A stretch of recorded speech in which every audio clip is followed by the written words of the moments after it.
Okay, that should make you hear myself. And I'll lower the volume.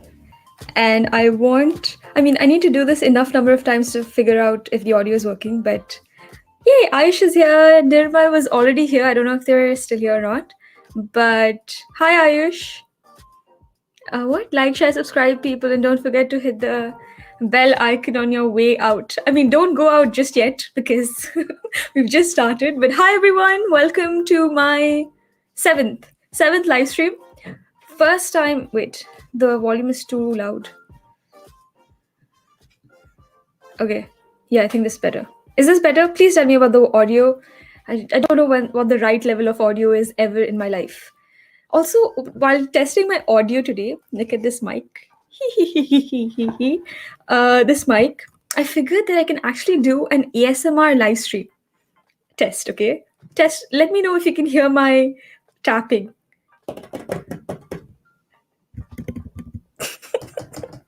That's a little bit of ASMR test for you. I'll watch again and see if it actually even worked.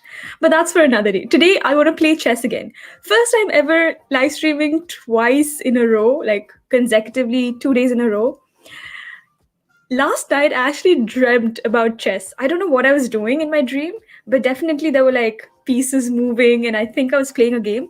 And that made me realize yesterday in my stream, I didn't even play a game. I just learned the lessons and forgot to implement it in a real game. So I'm gonna do that, okay? I'm gonna just start off by playing a game. This time knowing how the pieces move, but I feel like I'm gonna mess around and lose. I don't know, we'll see. But I'm gonna play some games. So that's the schedule for today. Play some games, just like not blindfolded, because now I'm like better. I have more knowledge than I had yesterday morning. Play some games, then continue with the lessons. Some people have told me the lessons are not entirely free on chess.com, so we'll see how many lessons are available. I don't really want to get membership because I'm a strong believer that whatever skill you want to learn, you can for free on the internet.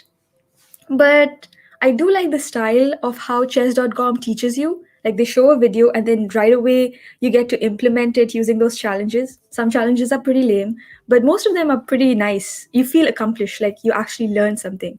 So I just hope we have the beginner lessons available to us, but we'll see what I need to do. But let me know if you're in the chat. Let me know if anyone's watching. I can see there are 6 viewers, but obviously one of them is just me. And I don't know if the others are just bots or not.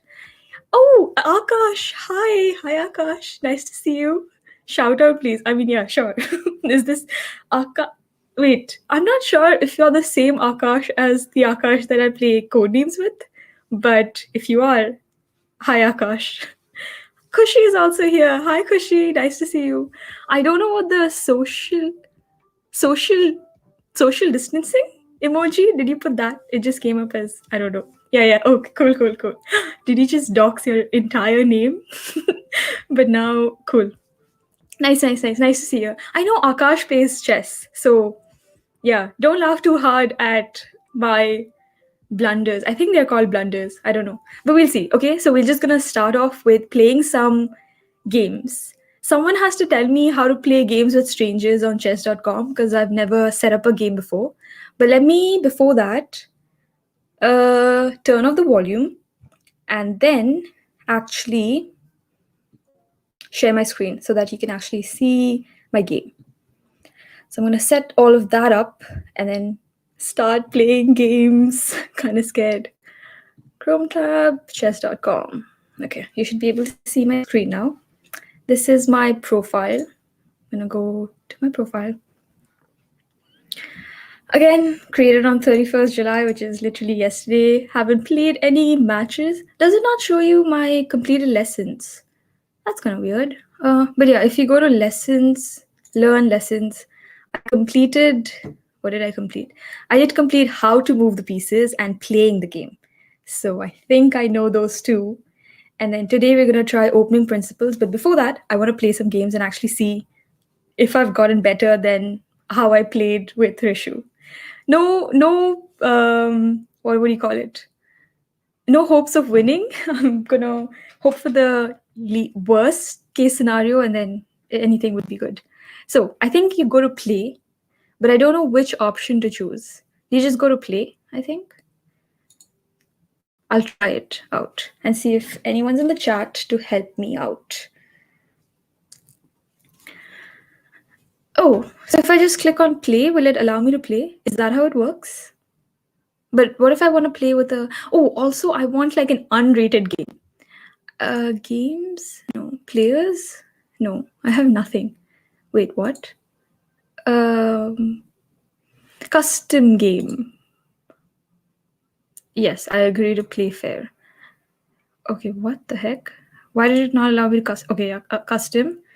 Oh, rated, unrated. I play as... I don't even... I think white is... I know white starts. I don't know if it's the better position to start with, but I'll just go with random. It's fine. Oh, you can invite someone. Should I invite someone in chat? I don't know. I'm kind of scared to like play with people that I know, like make a fool of myself. Okay, I'm gonna play with a random person. Okay. Oh yeah, versus random. Yeah. Okay. Oh shit, where did it go? Hello. Oh, another thing I need to do is change the background. Sorry, this is very cluttered. So this is the background we're gonna work with. Minimalistic. And okay, I'm gonna try figuring out... I should have watched some tutorial to figure out how to actually set up a game. It's like, oh, I'll just figure it out on stream. But standard. Okay, fine. I'm just gonna let that be. Versus random, unrated, and okay, I'm just gonna click on play and see what happens and hope for the best. Oh, it's selecting a player. Oh my god, I'm already scared. Oh my god. I am white, I think, because it's okay. I know the first step you should do is... I'm playing with Smicey. I don't know who that is. 1,000 rated. Okay, I'm just moving this forward, okay, because I have seen that in a lot of games. E4. Okay. And then I know that you're supposed to move your knight, but I don't know which knight. I think this one, like B3, KB3. Okay, I'm gonna do that. Okay. I don't know why I'm so stressed. Oh, I did N3. So, what just happened? Oh my god. I won? What do you mean I won? Huh? What? Did that person just retire? What's going on? Hello? I'm so confused. It says you won, but why did I win? Can someone explain this to me? I was so nervous and then it just ended. Okay, maybe the player was just like, this girl sucks, so let me just go on play with someone else. I'm just gonna go with new game. This just didn't end for 10 minutes. Okay, I'm gonna just click on play again. Okay, this time I'm not gonna put e4 forward, okay? I wanna try putting the other pawns forward and see why it's not recommended. I just wanna like try things out. Okay, I'm gonna play. Scared. Okay, the game lasted for 5 seconds. Nice. Ooh, and who do I play with? Amiram? Sure. Okay, this time I wanna play... What should I play with? I wanna play this pawn. I just wanna do that. I don't know why. I can't play that. Why can't I play that? Oh, they start. Sorry. I'm black. I totally forgot that white starts. Oh my god. Okay. This is fine. Everything's fine. Why are they not playing? Hello? Are you allowed to chat with your players? I could just be like, okay, they played. Yeah, I'm just gonna like do something. So I want to see why this is not a good good... Okay, I'm just gonna do that. Okay, I don't know if that's okay, let me analyze. No, I don't have time to analyze. Whatever, fine. I'm just gonna go with whatever pieces I want to move and see what happens. I don't know if this is called a specific... Ooh. Oh, so they move the bishop, trying to... But what are they trying to attack though? You know what? I'm just gonna move my not castle, rook here and see what happens. Let's see. I'm scared. Okay. Let's see. What are they going to do? Huh? What are they going to do? Attack my rook? But they can't. What are they going to attack it with? Ooh. I think this is called like conquering the center, right? Um, oh, so now if I move the pawn here, they can kill it with the bishop and this. That makes sense. I feel like, okay. I want to move. I can't move the rook here because obviously they can kill it easily. What I want to do is move my pawn here. I don't know why. I don't know why, but I just want to do this. I feel like it. Okay, I'm just gonna do that. That way, oh, no, I should have moved this so that I could at least move my bishop. It's fine, I'll do it next time. We'll see. I hope I kept this unrated. I just hope it's on. Ooh, they moved the knight. Okay. You know what? I'm gonna move my knight as well. Wait, let me just see. I'm gonna move my. No, I don't want to move my knight because that's just like copying their move. I want to move this here. No, but is that en passant or something like that? I don't know. Does anything happen with? Okay, is that a good move? I don't know. I mean, none of these are good moves. I'm just doing things to see what's happening in the game. Okay. What are you gonna do? I move this because I want to move my bishop somewhere here. So I want to see if they allow me to do that or not. They'll be so confused, I feel like. Also, I'm not looking at the chat. Oh my god, wait. My chat is not loading. It's fine. I'll play this game and then look at chat. Oh, they move their bishop. Okay, interesting. I don't want to move my... Oh, okay. Oh, look. What if I move my bishop here? So then their bishop tries to kill me, but then I have my pawns helping me kill the bishop. Should I do that? Okay, I'm just going to do that. I'm going to sacrifice my bishop and see if they take it or not. But I just want to double check if my queen is in danger. It's not. Okay, I'm just going to do that. Let's see.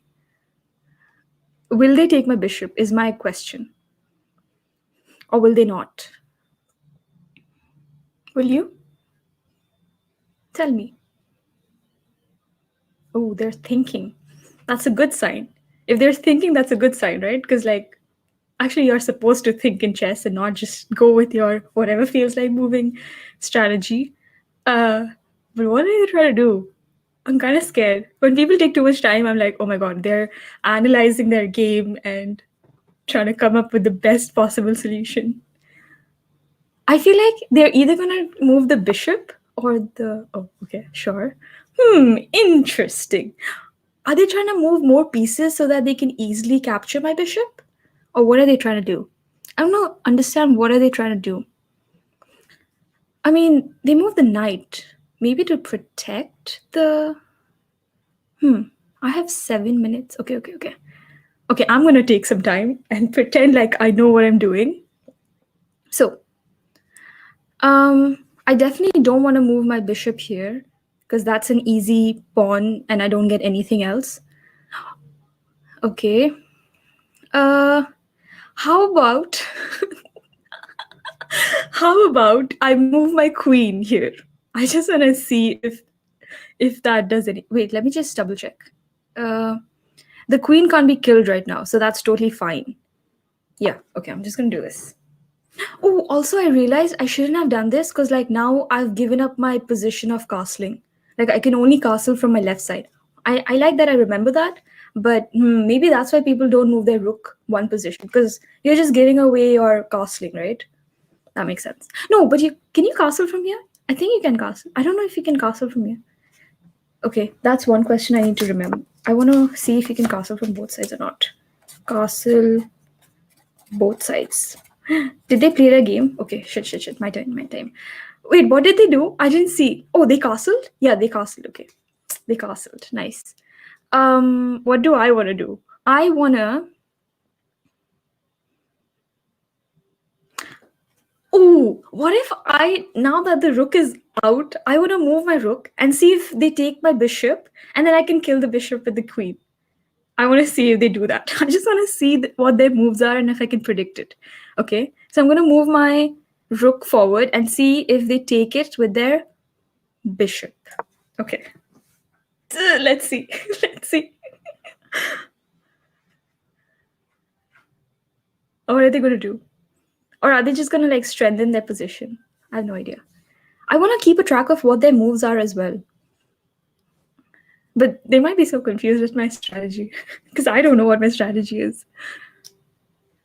I have like all my pieces forward. It's like left hand is so dominant and my right hand side of the army is just like charging forward. Ooh. Ooh, okay. So in this case, obviously, if I use the pawn, then the pawn gets killed by the bishop, but then I get to kill the bishop and then they kill my pawn. Right. Nah. But in this case, if I don't protect my, you know what? I'm gonna just, oh, yeah, I'm just gonna move my bishop here so that it protects my bishop. Do I want to protect my bishop? Because I don't want to give away my bishop and my pawn. That makes no sense. Yeah, if I just move this here, how can it kill me? None of the pieces can kill me, right? Yeah, okay, I'm gonna do this. Let's see. What are they gonna do? What are they gonna do? Interesting. What are they gonna do? Well, also, why is the bar not here? Does that not come up? Like, does that not come up to show who's winning in the middle of the game? Oh, maybe that's in analysis phase. Okay, they move their pawn forward. Why did they do that? Interesting. Interesting. Okay, I definitely don't want to move my queen forward because that's just like easy capture. I want to... Ooh, I can't move my queen as well. Okay, that's nice. I feel like I'm going to lose this game based on time. So I just want to like do something. Should I take the... No, that's stupid. Okay. I'm going to move my bishop back. Nah. That's like too defensive. Okay, I'm also going to move my pawn forward, but I don't know where. I'm going to move this pawn. No, I can move my knight. I haven't moved my knight yet. Okay. I'm going to do this. Because then I can kind of kill the pawn, even though like, do I really want to? I'll see in the next turn. I haven't been like thinking about multiple turns in advance. I'm just like doing things. Oh, they moved their pawn forward. They did that because this pawn can easily kill my queen. Interesting.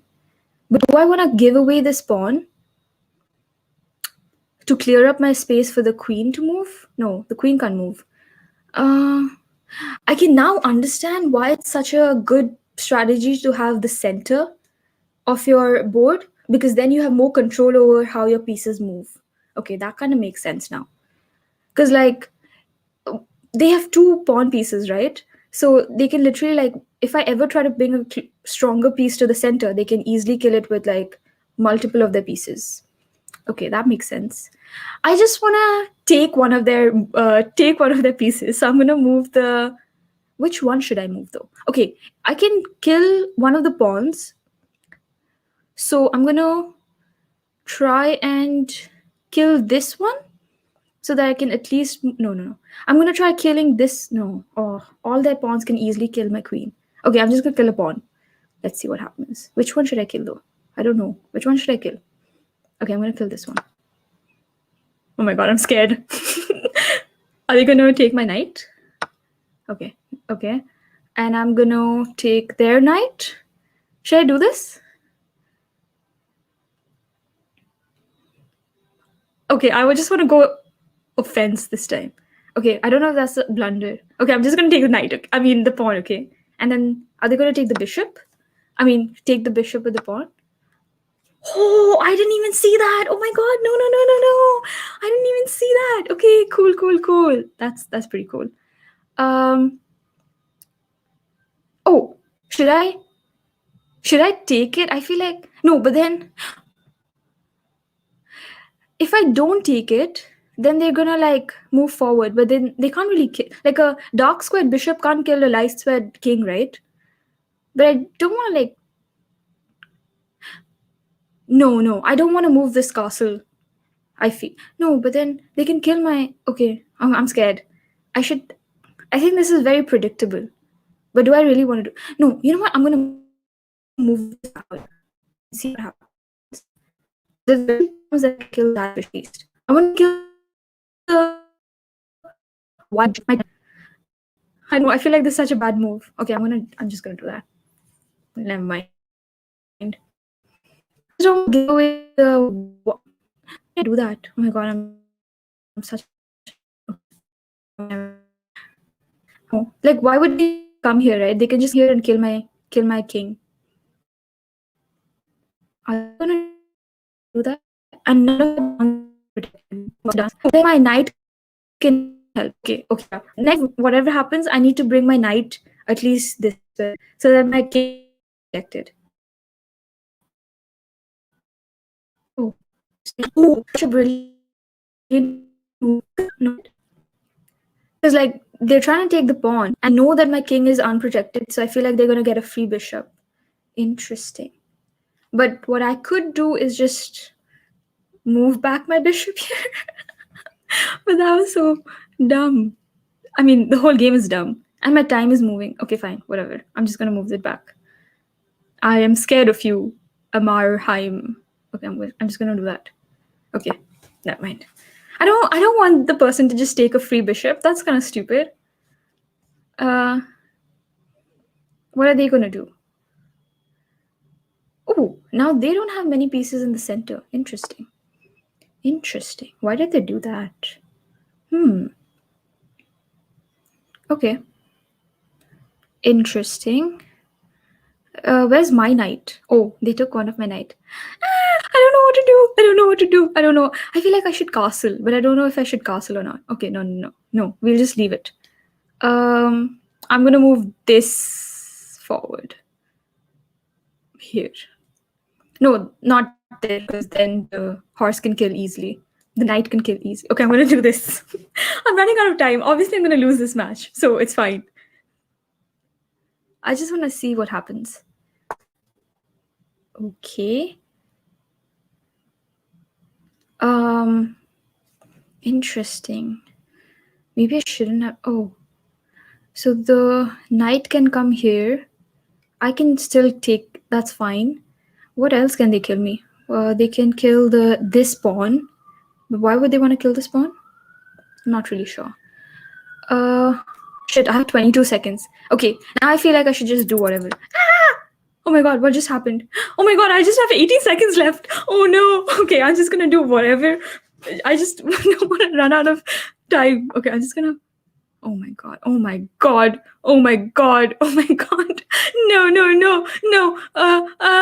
I'm just gonna take the. No. Freaking that. Okay.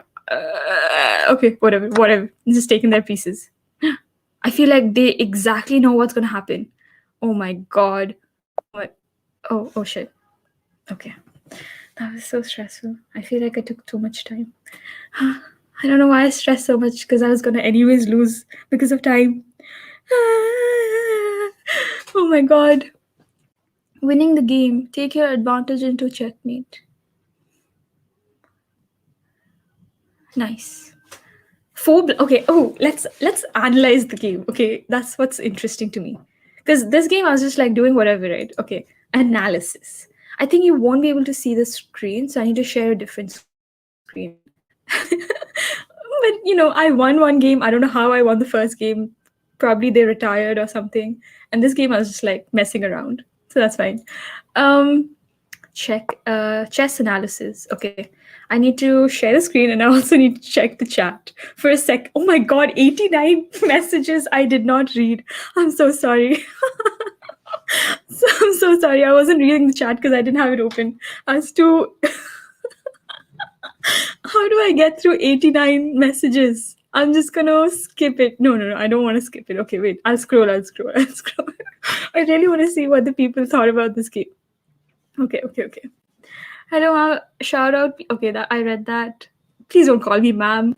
Khushi is my coach. Okay, I wanna go till where like my math started, I think.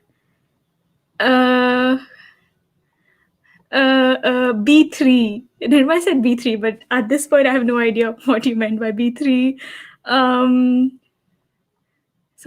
Okay. I'm so lost. Okay, should I just analyze the game? Chat toxic? Why is chat toxic? I want to find out the reason. But I don't know.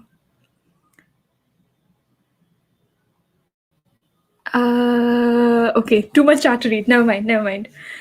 Oh, I saw Meghna Sai. Hi, Meghna. She can't come. Oh, were you guys actually analyzing the game? I feel so sorry for people that had to watch my previous game. But hi, Meghna. Nice to see you in the chat. Hi, Raghav. Check and mate. Can I play with you? Are you saying that because you just saw how bad I am as a player and you just want to like play to win? What is your reasoning to play with me? Let me know. But before that, I'm going to analyze the game. I don't know if there's anything to analyze. I just want to see the bar move up and down, kind of thing. That's my main go motive. So I'm going to remove the. What should I do? Yeah, I'm going to remove this. I'm back. And share the analysis screen. You mean how iiqrah ignoring chat? I did ignore chat. I'm sorry for that. But I'm gonna try. GFF? What does that mean? Just for fun. I just think that means just for fun, right? Sure, if you want to play. Okay. I don't know how I'll invite you though. Share screen. But let me first analyze my game. Okay. Analysis. Okay, this should work. Can you see the screen now? Maybe you can't. I don't know which screen I'm sharing. Yeah, okay, now you can see the screen, okay? I just want to see this bar move as I progress.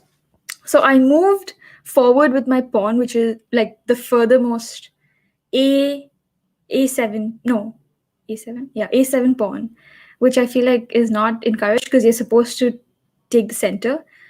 And while playing this game, I realized how less control I had over my pieces because all of their pieces were in the center.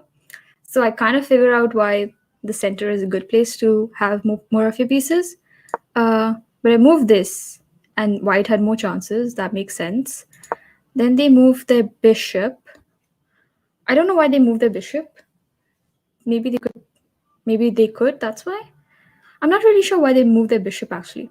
Maybe for these analysis, at least, I should have someone experienced come on the stream and explain it, because I'm just like as good as no one.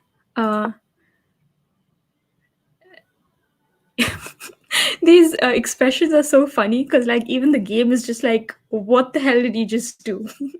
And I realize now that this is such a bad move to do because you're like depriving yourself to even have a castle and you're just moving one step. So like, why even do that?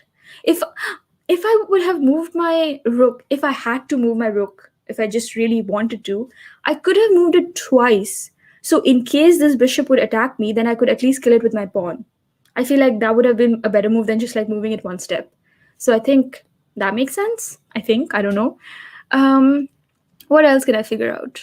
Yeah, there's nothing much in the game. And then they move the pawn, which I'm assuming is to like get more control of the center rather than any other strategy behind that.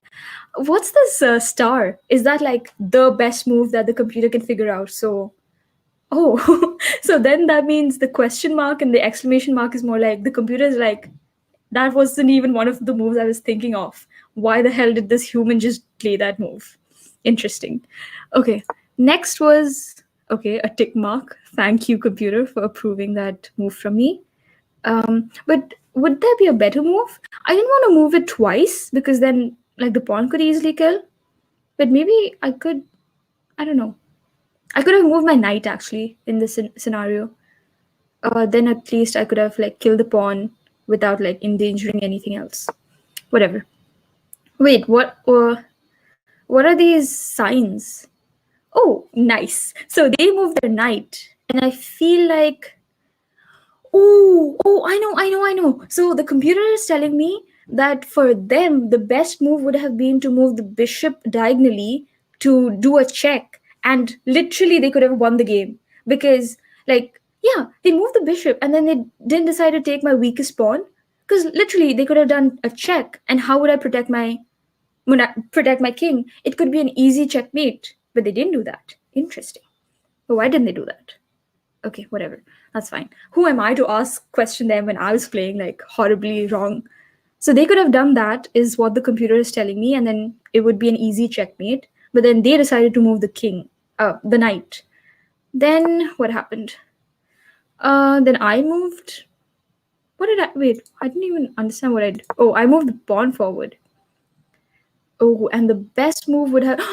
Of course, I should have moved my pawn like 2 steps at least to block the bishop, so that they can't repeat the step again in the next turn. Did we both not see that in the game? Oh my god, we equally sucked.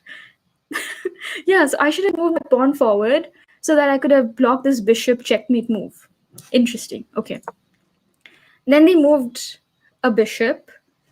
But this time, why is the computer telling me not that this was the best move? Whatever. It's fine. And then they gave a thumbs up. Is there a way to find out what these symbols mean? I'm not really sure. I should look at the chat. Okay, wait. Before I do anything, I should probably pull up the chat, because why am I even live streaming if I'm not looking at the chat, right? Okay. Hey, Deepak is here. Hi, Deepak. Iqrah, we both started from scratch, and now you're an expert in... did you see this match? I am not an expert at all. But I'm just like trying to figure out how bad of a player I am. But what do you mean by... And I'm still null. What do you mean by null? No, but like, don't put yourself down. Please don't put yourself down. I don't think that I'm an expert. That's the biggest lie in that comment. What's next? Oh, so then the arrow is telling to castle, I guess. The computer is again just like, why did you do that kind of symbol? But at least I moved my bishop to like protect my king. But then the computer is like, you should have moved the knight. But why should I move the knight? If I would have moved the knight, can I actually move the knight? I can't. If I would have moved the knight, and if they would have still killed, how would I have protected it though? Never mind. Too much to analyze. Okay. Oh, they made the first blunder in the game, ladies and gentlemen, not me. They made their first blunder by moving knight to there. Okay, sure. And then I made another blunder. Yeah, I could have taken the bishop, but I was too afraid to take the bishop. Oh, I know what happened. I was like, I'm gonna move my bishop forward to see if they're gonna take my bishop, and then I just left it because they didn't take my bishop. I also didn't take their bishop. Okay, fine. Also, I forgot all the techniques of like CCT and whatever, because I was like, you're supposed to see what's CCT? Check, capture, threat. But in this game itself, I started off with like, take my, I surrender kind of thing. So I should have not moved my queen, but I should have just taken the bishop. Oh yeah, of course, I should have taken the bishop, because anyways, the bishop is like in the strongest position to like kill my king, right? So I should have worked up a strategy to somehow remove the bishop from that diagonal. Interesting. Okay, that makes sense. I mean, we all learn from mistakes, so that's fine. Then they castled instead of castling in the previous round, and the computer's like, again, confused. Was that a blunder? I don't know how that was a blunder, but sure. Hey, Sriram is here. Hi, Sriram. Nice to see you in the chat. Do you play chess? I feel like you play chess. I feel like everyone who's a computer science student knows how to play chess, except for me. No, that's such a blanket statement. I'm sure there are other people, but it's fine. Castle, and then I didn't know a castling could be a blunder. Could someone explain to me in what scenario? No, actually, I'm going to write that down. I want to find out, because I've heard castling is a strong move, but then if the computer is saying it's a blunder, then there has to be scenarios where castling is not the best move. Okay. I want to find out moves where castle is a blunder. Blunder. Okay, cool. And if anyone knows in the chat, please let me know. But like, I feel like it will be a long explanation, so it's fine if you don't want to write that much. Okay, next thing is, I know I moved this castle because I wanted to take the. Oh my god! So I was developing that strategy. I wanted to take the bishop, but I could just use my bishop to take it instead of like moving my rook forward. Why did I do that? That was the best move. Sure, we're just gonna move forward because I want to play. I don't know what I should do. Should I play another game? It was too stressful, and I don't know. It's fine. Wait. What did I do? I moved my bishop there, I think, because I wanted to. That was my reasoning. And the computer approved of it. Good enough. But I should have taken the pawn. But then interesting. I should have taken the pawn. But then oh yeah, I should have taken the pawn. So not only would I have taken the pawn, but also blocked that diagonal bishop. But then if they would have taken my pawn, then they would have blocked their own bishop. Interesting. But then if they would have moved their bishop forward, then how would that help? Not sure. And then, another blunder by them, because at this point they're just like, what is she doing? And then I moved the horse because I was running out of time. I was just like, I want to do whatever. And then I think at this point of the game, the computer just gave up. And they were like, they're just playing their own game of chess. And, okay. Yeah, I feel like they were more afraid to capture my pieces, even though I was just like giving it to them rather than like. So they were more concentrating on like developing their pieces and moving things forward rather than capturing my strong pieces that didn't have enough protection, which is an interesting strategy. And then they finally took the queen, and then I moved my bishop. Okay, the computer approves of that. But then this bishop should have gone. I just don't know why it didn't occur to me just to kill this bishop as soon as possible. Wait, is that how I lost the game? I don't even remember how I lost the game. No, I lost the game because of time. Yeah. Okay, approves of it. And then they're also not killing my pawn. I'm also not doing anything. Good enough. This is so funny. This is just going back and forth. Wow. Finally, I decide to take the bishop. Nice. I'm glad I was the one to figure it out and not them. But too late. What was this called? What did they just do? Oh, they just moved it. Why did they move that? Oh, in one of the videos, they were like, if you have your rook, it's always nice to have your rook in your E file and your D file. Yeah, that's the file. E file and your D file. But I'm not sure why. Like, the only possible reasoning I can think of is that's where the king and your queen, like your most important pieces are placed. So if you have your E and your D file covered with your rook, then they can just charge straight down. That's one possible reason I can think of. But if there's any other, let me know. Oh, and then the game ended. Oh, the game ended. What a shame.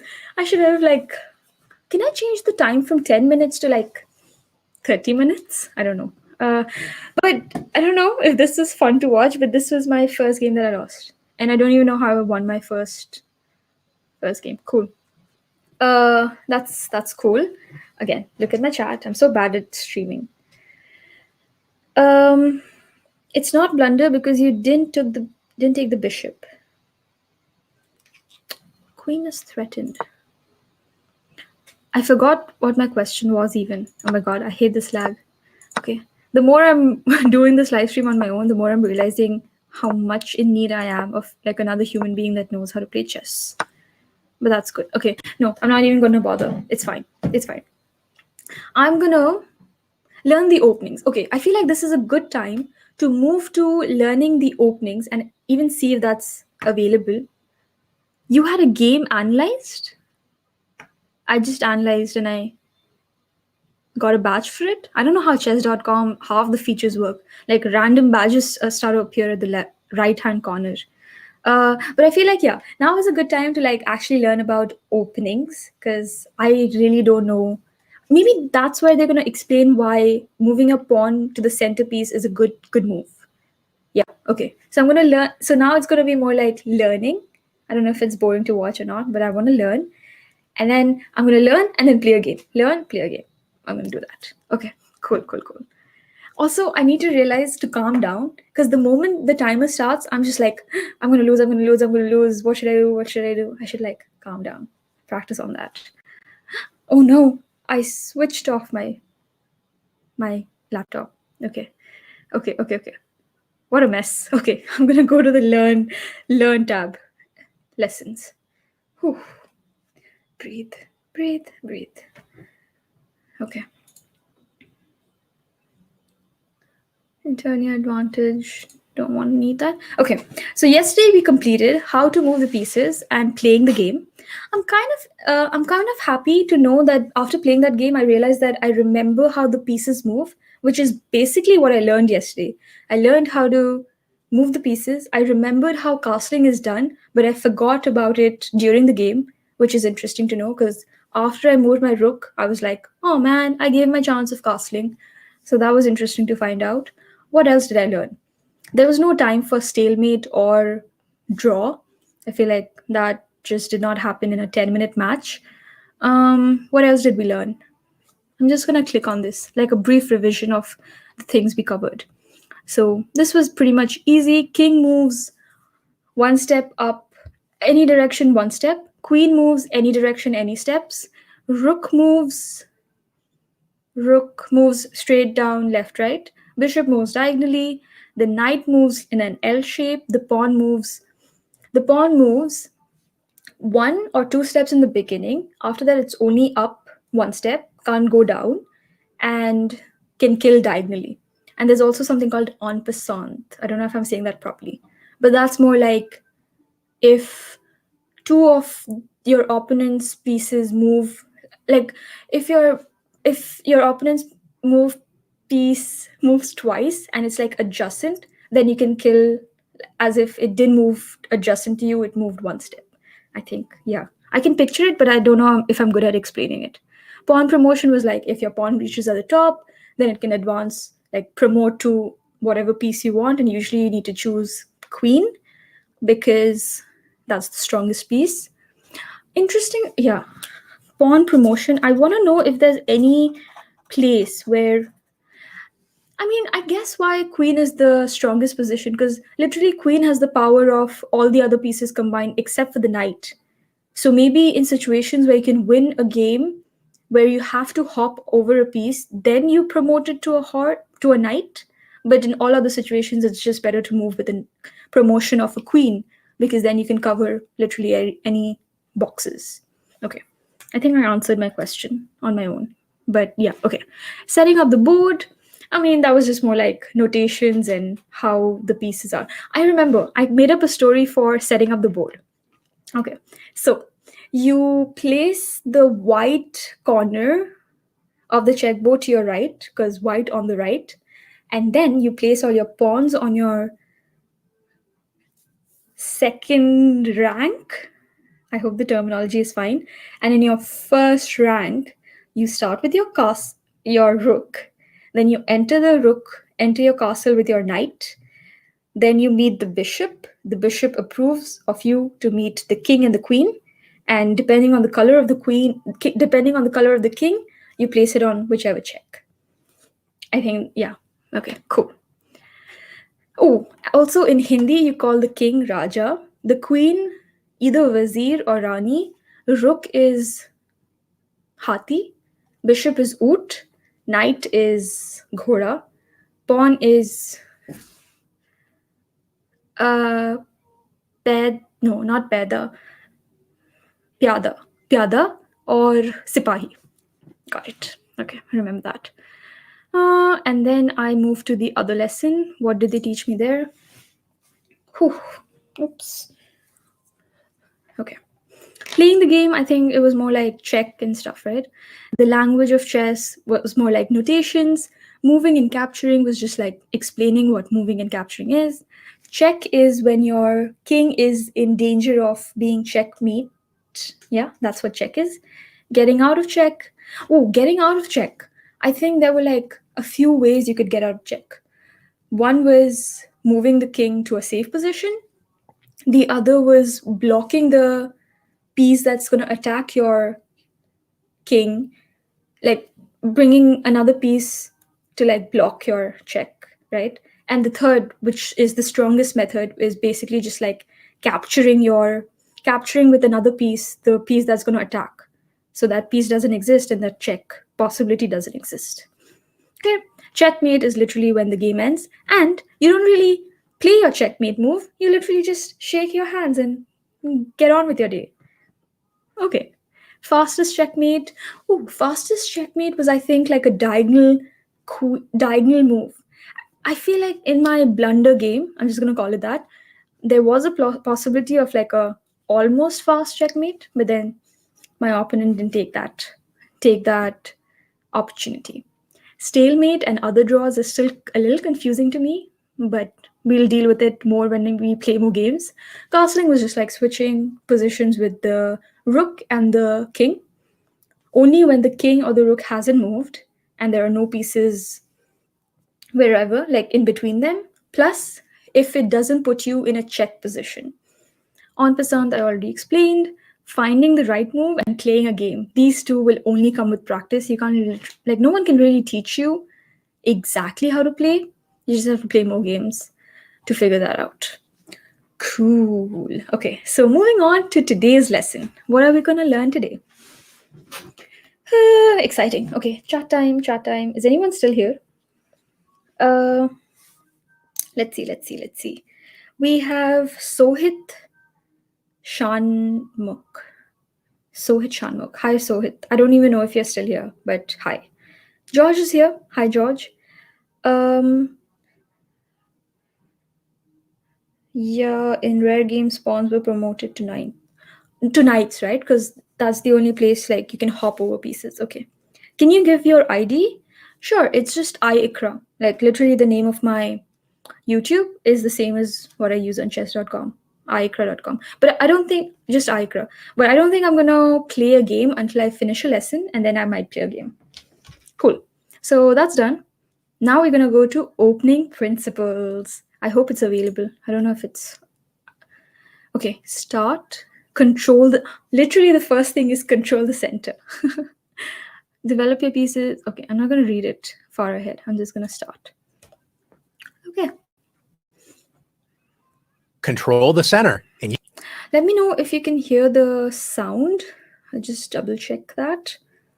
I think you should be able to hear the sound. Yeah, Google Chrome is part of the audio source.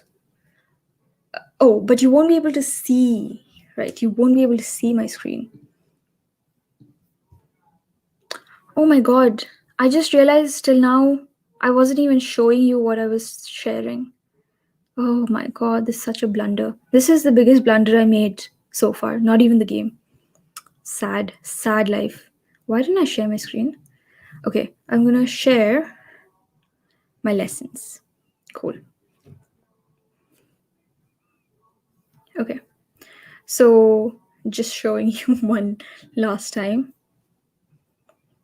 We're going with opening principles, and we have covered how to move the pieces and playing the game. So we're gonna go with opening principles. Cool.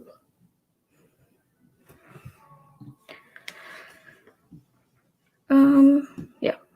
Start. control the center, and you can control the game. We may have heard that it's important to control the center and develop our pieces as close to the center as possible, but what exactly does this mean? The center squares are e4, d4, d5, and e5. A popular as well as strong opening move for white is to play e4. White moves a pawn directly in the center, controlling the d5 and f5 squares in black's territory, and it also opens up lines for white's light-squared bishop and queen to quickly enter the game. A good response for black is to play the same move, e5.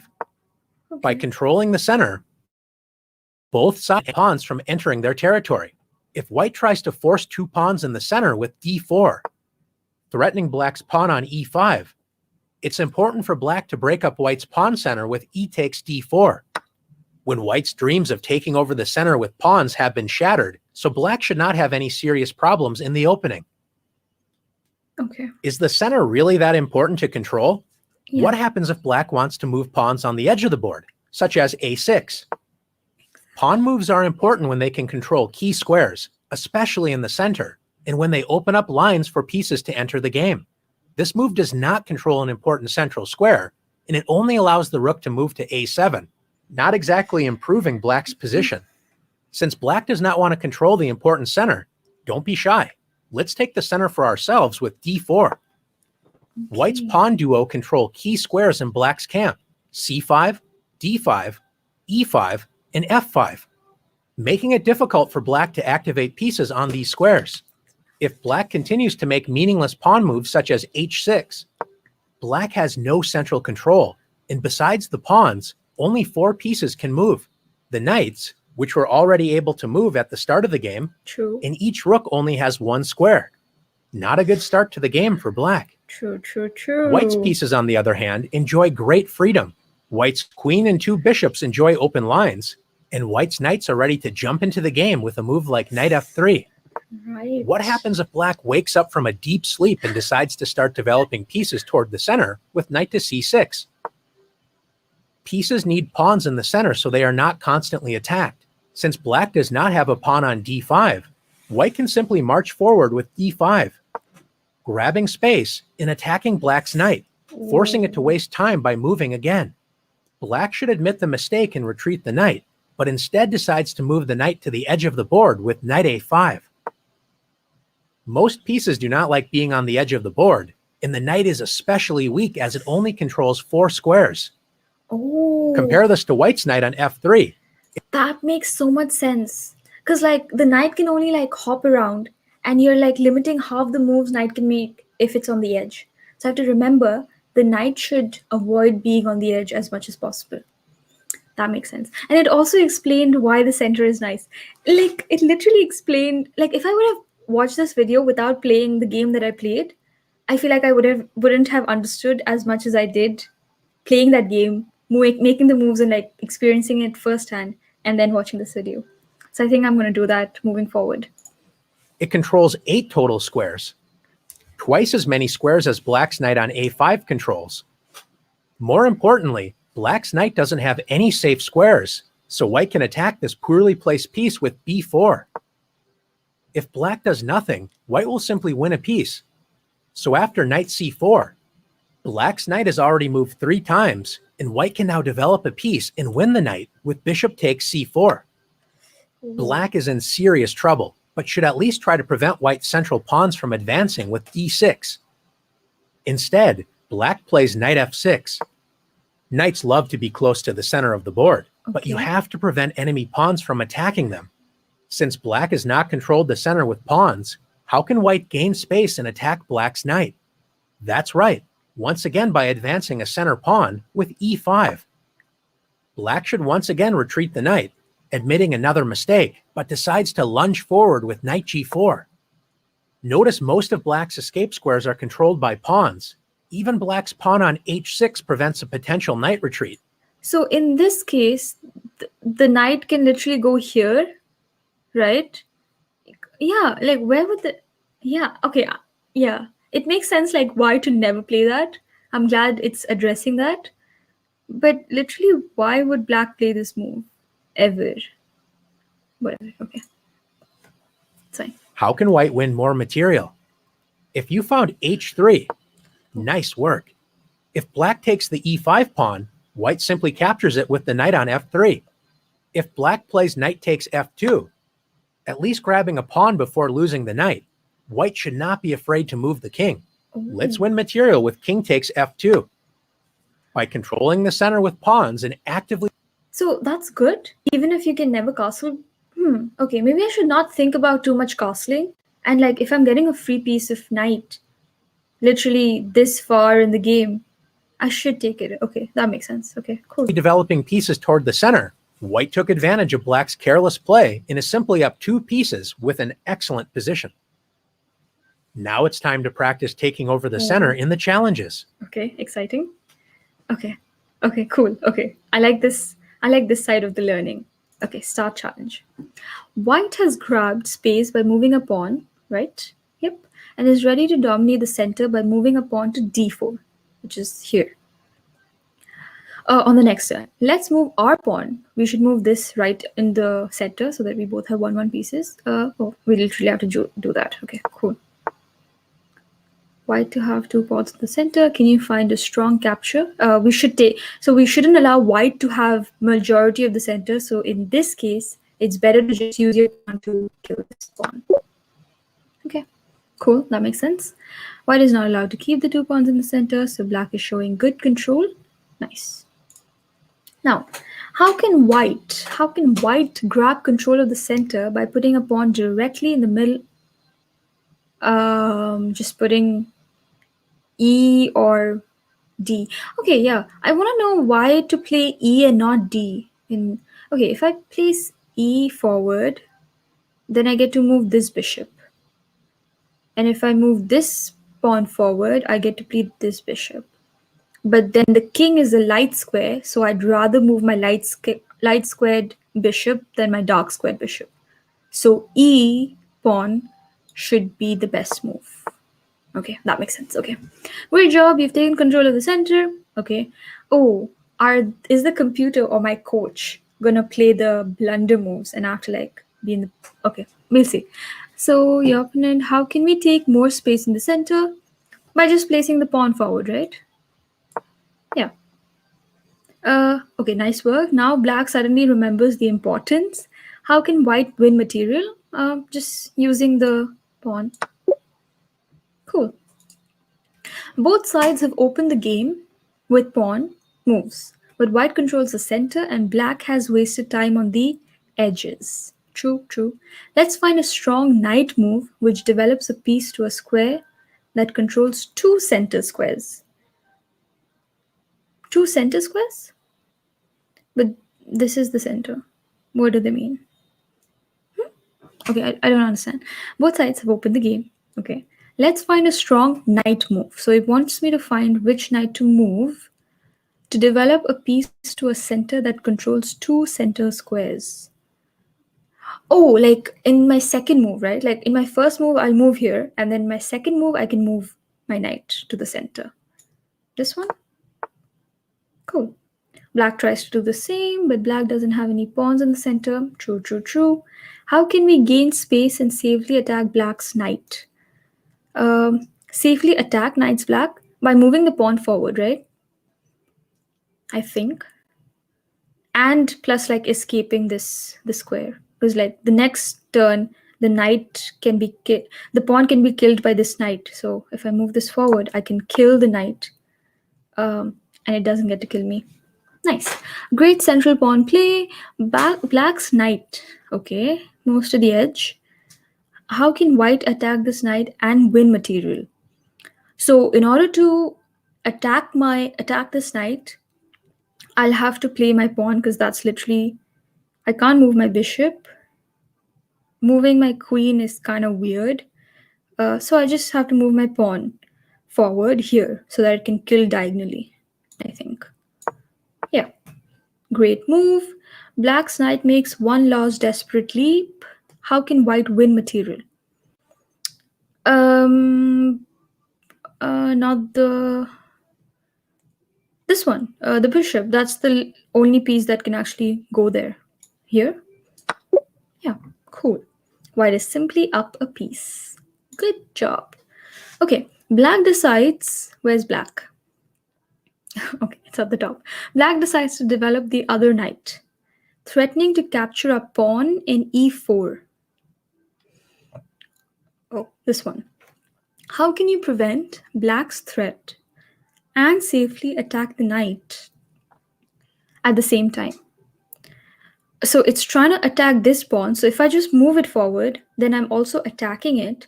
and it doesn't get to attack me. So I feel like I need to move forward this pawn. Yeah, cool. But instead, instead lunges there. Do you notice this knight doesn't have any safe squares? Yep, because this square can move, like it literally came from there. Why would it go back? This is blocked by its own piece. This is blocked by its own piece. It can go here, blocked, blocked. It can literally go there. How can we win this piece? How can we win this piece? With the pawn, right? By moving my pawn forward? Oh, wait, what? Why can't the pawn move twice?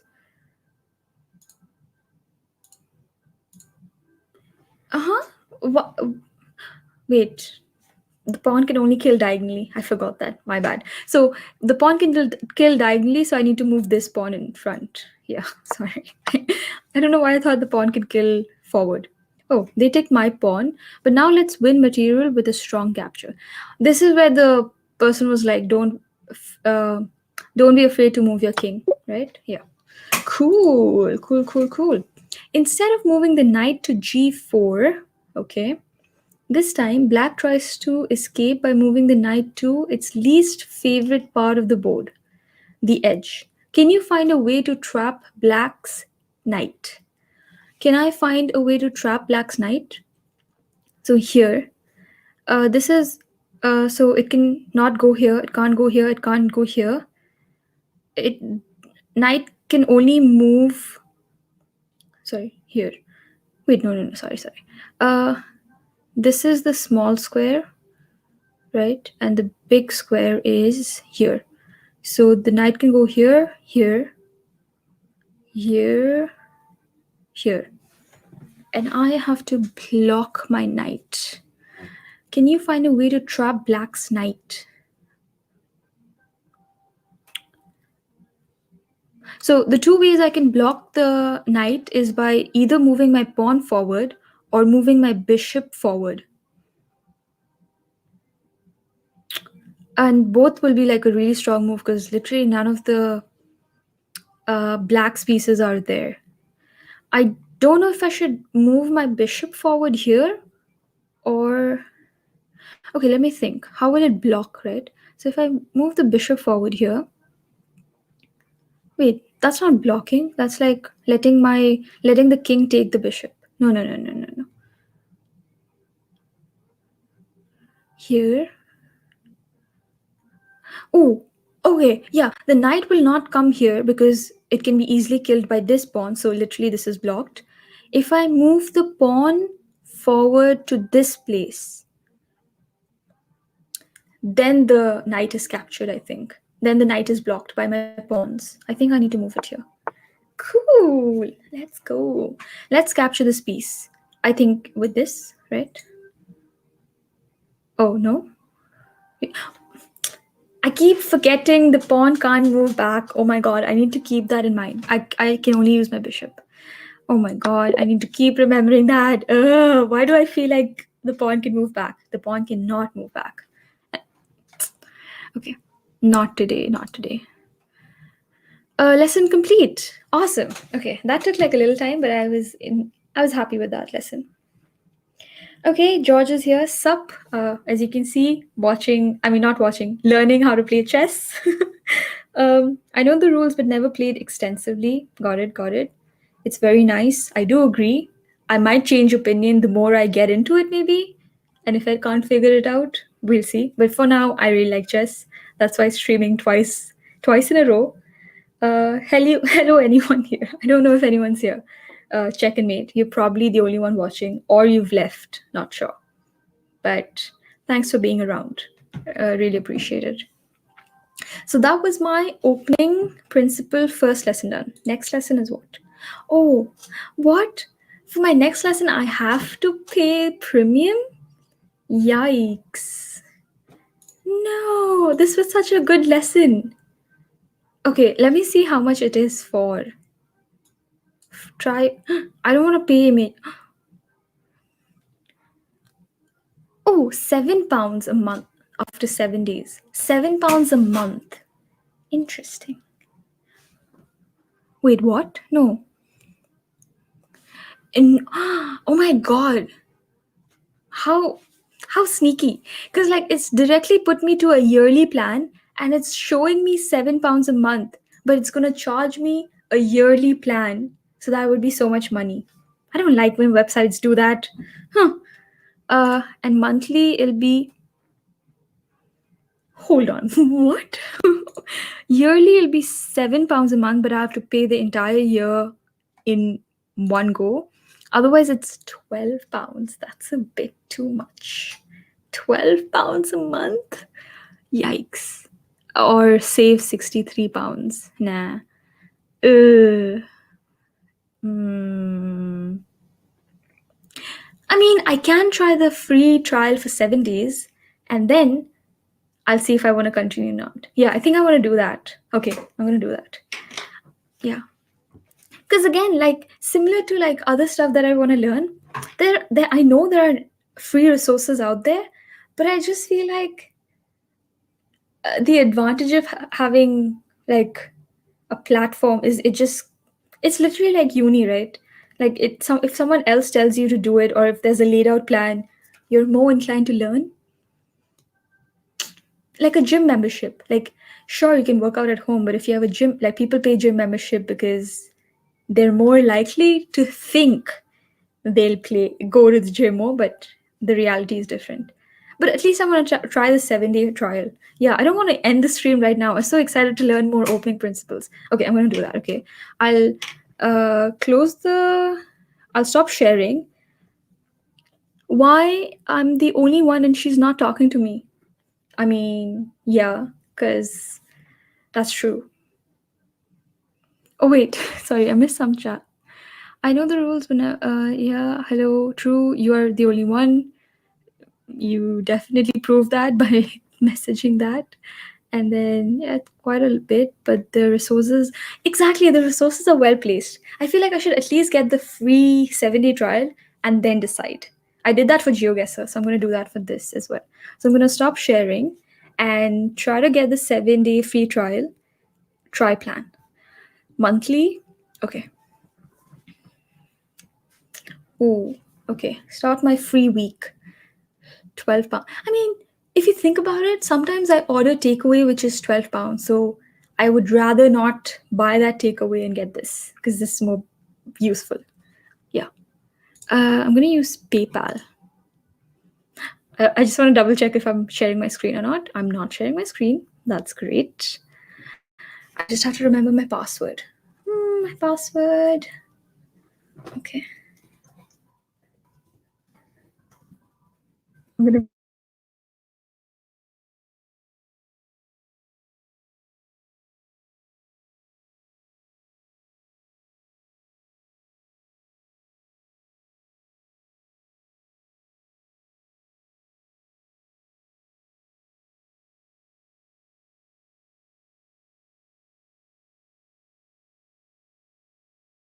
say. Okay. Oh, I didn't mute myself? Okay, whatever. But yeah, I figured my password, so that's good. I'm gonna agree and continue. They charge you £0.01 as like for PayPal for your 7-day trial. So it's not technically free. Oh, this account has been successfully. Okay, yeah, this account has been successfully upgraded. Woohoo! Woohoo! Hey, Anand is here. Hi, Anand. Lurkers are here as well. Hi, Anand. Nice to see you here. Sure, continue lurking around. But now I can show you the screen again. And I have been upgraded to Diamond Plan for 7 days, so I'm going to take advantage of it. Ooh, so we are going to move. Challenge? Did I just finish this? Wait, let me go to the lesson plan. Lessons. Okay. Whew. Okay. 17% done. I finished controlling the center. Now I'm going to go to developing your piece. Developing your piece. Nice. Back. As you can, I didn't know how to say develop, so I used to say develop. And then because I do software development, I had to train myself to finally pronounce it development, developer, software development, and not software developer, development. So I'm glad it takes more effort to say it wrong than right, but it took some effort. Just want a random fact out there that nobody cares. Okay, so now we're going to learn how to develop your pieces. Let's go. Also, the word comfortable, I used to say comfortable, and now I have to say comfortable. Cool. Okay, let's move on. Continue your chess journey. The starting position in front of us is going to be very familiar to you. But how often do you think about the board without any pieces? When you take a look at a blank chessboard, what comes to mind for you? Do you consider it a canvas with unlimited potential, the beauty just waiting to be discovered? Or perhaps you see 64 squares, 32 light and 32 dark. Yeah. It's very important to become familiar with the chessboard. Specifically, the chessboard looks flat and all the squares appear the same, but not all squares are created equally. Consider the center squares E4, D4, D5, and E5. These squares are the chess mountain, the highest point on the chessboard. You want to make sure you have your fair share of the chess mountain or inner center. And the best way to do that is flags on the center of the board. You're claiming E4 as your territory on the mountain. Black will... I just want to say that's such a good analogy because now the moment it's highlighted, you can kind of see like it protruding out. And I recently watched this movie called Lakshya, okay? And there the movie literally ends with the soldier going up. The motive of the soldier was to go up to the mountain and put the Indian flag. So now that this person was like the pawn, think of it as like flags, you need to like try to put your flags in the mountain. I really like that analogy. So yeah, okay. It'll help me visualize things better. Nice. Will often play E5, doing the same thing. The squares surrounding the chess mountain or inner center is what we call the outer center. You can consider the outer center as the chess hill, not as high as the chess mountain, but still elevated above all the other squares. Okay. When we think about developing our pieces, think about the chess mountain and hill or inner center and outer center. We want to develop our forces to help control these critical squares. Now that we have a general idea of where we want to place our pieces, let's return White's pieces to the starting squares. Okay. Let's pretend for a moment that we can only move 2 pawns and the rest of our pieces only once. Where would you develop your forces? Thinking about the chess mountain or inner center, we don't have to hesitate to play E4 and D4. Okay. Knights love to jump into the outer center and help control the key central squares with knight F3 and knight C3. Makes sense. Bishops love open diagonals, so bishop C4 and bishop F4 are natural squares for these pieces. Okay. Take a look at all of the squares these bishops control in enemy territory. Castling has a very important role in our development. For this exercise, let's consider castling as the king move. Okay. White's king wisely evacuates the center and now has 3 loyal pawns protecting it.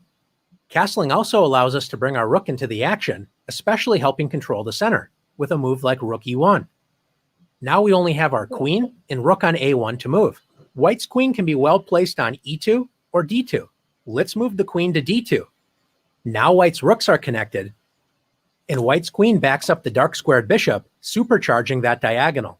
Nice. Finally, we would complete our development with rook A to D1. Notice our 2 central pawns, knights, and bishops are all in the inner and outer center. White's major pieces, the queen and 2 rooks, help support the center, so in the future, White can start advancing pawns up the board. Of course, this is only a dream scenario, and our opponent certainly has something to say about this. So what does a position look like when both sides are following this strategy, activating their pieces and controlling these key squares? Let's take a look. This is a very typical opening position, and notice the balance of the forces. Both sides have pawns in the inner center, controlling their fair share of space. Both sides have castled their king to safety. So I feel like there's only 1 pawn instead of 2, because if both of them move forward, then one of them can be captured. But in this scenario, they're showing like none of the pieces captured and all of them like in their strongest position, I think. Yeah, makes sense. And the knights and bishops are all controlling key squares in the center. With all this in mind, let's have some fun and see development in action. Okay. How important is it to develop our pieces to safe, active squares where they work together in harmony? When one side follows this advice and the other side ignores it, we'll soon find an answer. After e4, e5, knight f3, white combines development with attack. Black's most popular and flexible move is knight c6, developing a piece toward the center and protecting the e5 pawn. Instead, black plays d6. Is this a good move for black? It depends on which bishop you ask.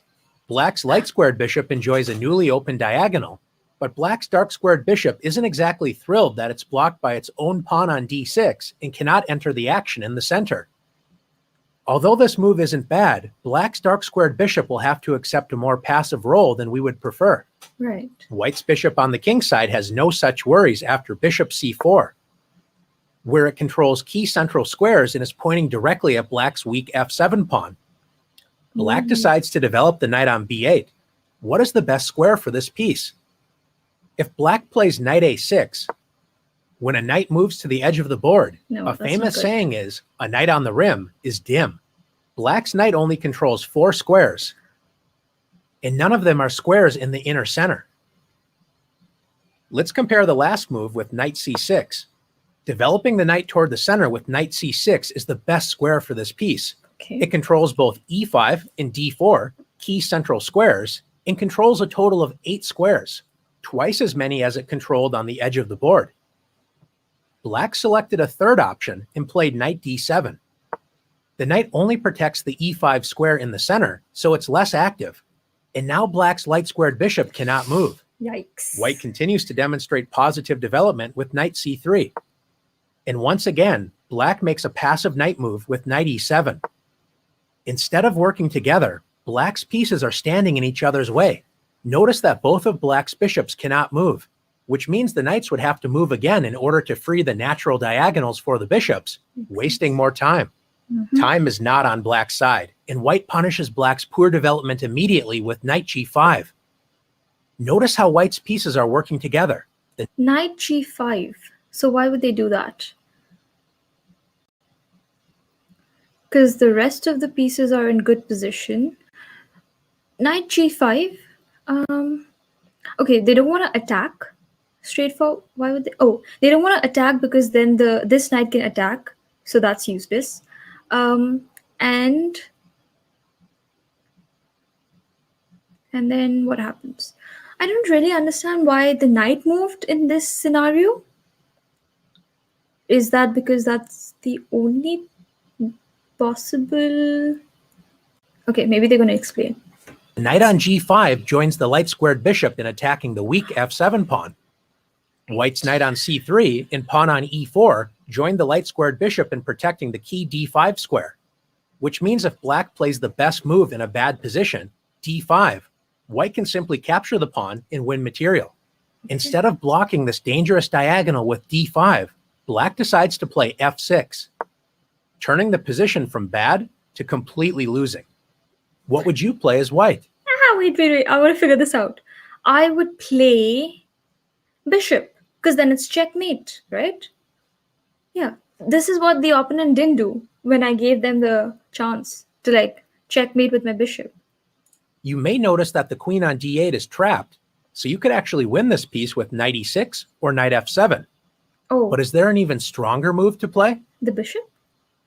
If you found bishop f7, checkmate. Great job. Let's go. The king cannot capture the bishop as it's protected by the knight on g5. Black's pieces smother its own king, so it's game over. Now that you've learned the importance of developing your pieces rapidly toward key central squares and using your pieces to work together as a team, you're ready to show off your skills in the challenges. Okay, I'll try my best. Let's see, start challenge. White decides to move the knight to what? Oh, White decides to move the knight on g1? Oh, okay. It's telling me to move. Okay, so it's going to be this one. Because it's the best one because this is the mountain and this is the hill. And the knight tries to stay on the center. So that's it goes to the hill rather than the mountain.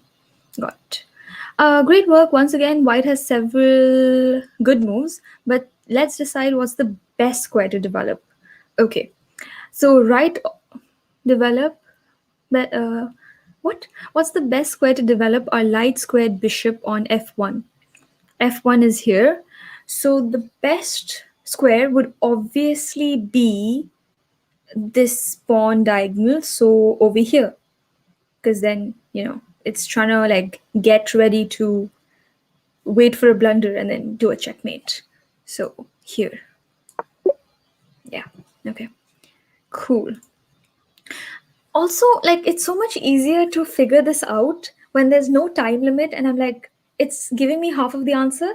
But in a real game, it's so different to remember all this. So I feel like, again, the more games I play, it'll help me more than these lessons. But these lessons, I like the way it's explained. What is threatening to capture our pawn on e5? The king. I mean, the knight. I don't know why I keep saying, because it's knight with a K and king with a K. I keep like messing up saying knight and king, but I mean the knight. And then sometimes I just say horse because it's easier. How can black best develop a piece down the center and protect his pawn? I would say, so this piece is in threat, right? How can black best develop a piece towards the center and protect its pawn?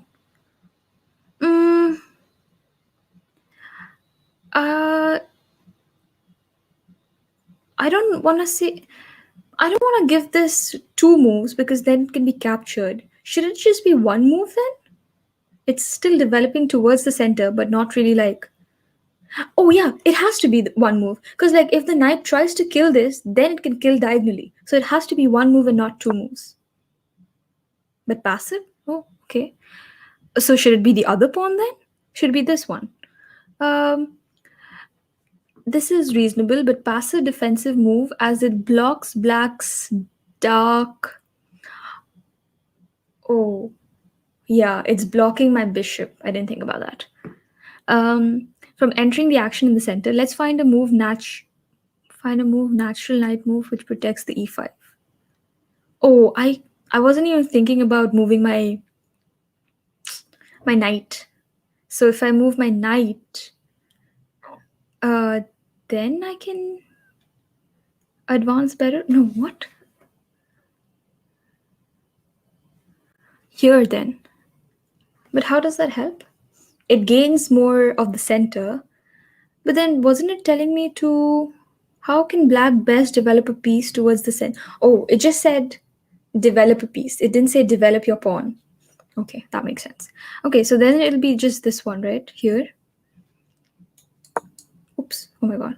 Oh, that was wait. So this was also not the right choice. Interesting choice. Why is this not a good choice? Because I'm blocking my queen? This does not protect. Yeah, it doesn't protect the e5. That's true. But it does counterback white's e4 pawn. Yeah, because I can, literally if this person attacks, then I can also attack. This is just me copying the other player. Okay. Now let's develop the other knight and protect our e5. Oh, okay. I think it gave me the answer because it felt bad for me. So it's saying this is a better move. Oh, yeah. Because if I move this, it can't like protect, like it can't kill this horse when it comes here. But if I move this knight, then I can kill this knight if it decides to come there. Okay. Let's continue to develop your pieces and focus on where our... Okay, too much sentences. Let's continue to develop a piece and focus on where our dark squared bishop will be best developed. Okay. This one should be... Where should be placed? So it can only move diagonally. Should I try to attack this one? With my bishop here? Yeah. Should I move it here? Maybe. The rest of the moves don't make sense. But then if I do that... Okay, yeah. Okay. Yeah. Excellent one. Okay. Yeah. I was a little on. Why do I doubt my excellent moves and I'm super confident when those are not my excellent moves? I don't know. Okay, next. Oh, chat. Wait. Let's see if anyone said anything in the chat. No problem. Something, something. Watching a stream without commenting. Oh, you just explained what lurking means. Right. Thanks, George. You may call me a lurker. I've been here for half an hour thinking she should. Oh, yeah. Yeah. I don't think I'll be playing anytime soon because I'll be finishing my entire opening principles and then play. So sorry about that, but I don't think I'll be playing anytime soon. Hi, me back. Hi, Arush. I don't know if you went already. She literally just learning to play.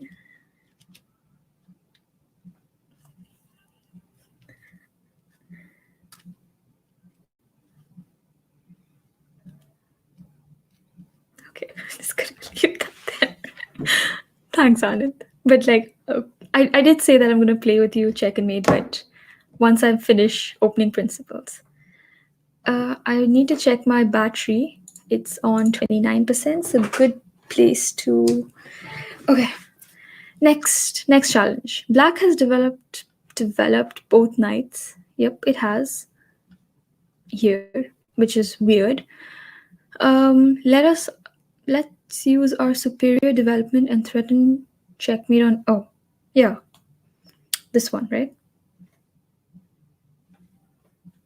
So here, I should move my knight, I think. Yeah. Because I can't move my bishop here because then like it's just one piece and then the king can take my bishop. But if I have two pieces blocking, two pieces ready to take, then I have more chances of getting a checkmate. Okay. Excellent work. Hee hee. White can win the game immediately. Of course it can. Here. Checkmate. Let's go. Okay, white's pieces have flooded black's underdeveloped position. What? White's pieces have flooded black. Okay. Let's use our pieces together to force checkmate in just two moves. In just two moves. So again, this way. This time, oh, okay. So this time, my bishop can still do a check, but why is it saying two moves? And if the king tries to come down, I can kill it. Oh, that's not even my piece. What's wrong with me? Where do I go? Where do I go?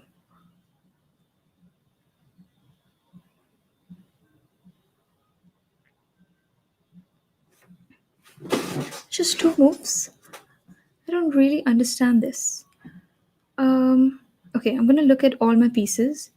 My queen. I think I'm supposed to move my knight. I just don't know where. I don't want to move my knight here because it's gonna block my bishop.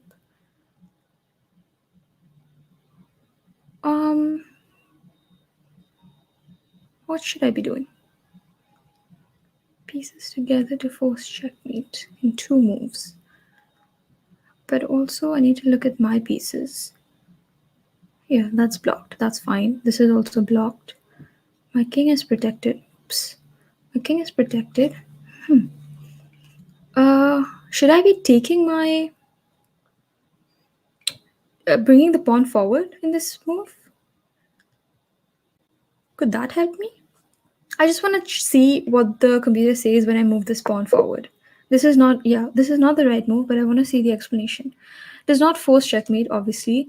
Look for a powerful check or use the hint. No, I don't want to use the hint. Okay, I'm just going to move this here and see how. And then what happens? That's what I'm trying to figure out. What am I missing here? If I do this, it's checkmate time. Why am I not seeing this? Where is the checkmate? Find white's only check in this position and you'll win the game. Okay, let me, because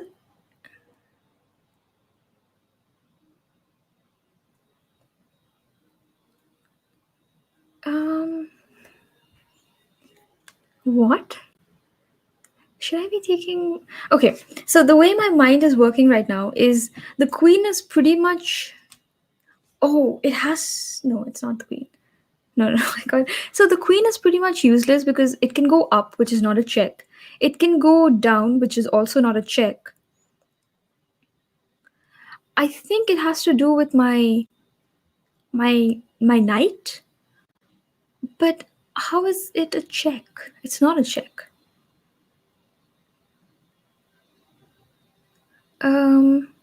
Move forward. That's my piece. I don't understand this. Wait. Do I have any other pieces? No, this is blocked. This is blocked. Literally cannot move the king. This is blocked. This is blocked. Do I have to move the bishop somewhere?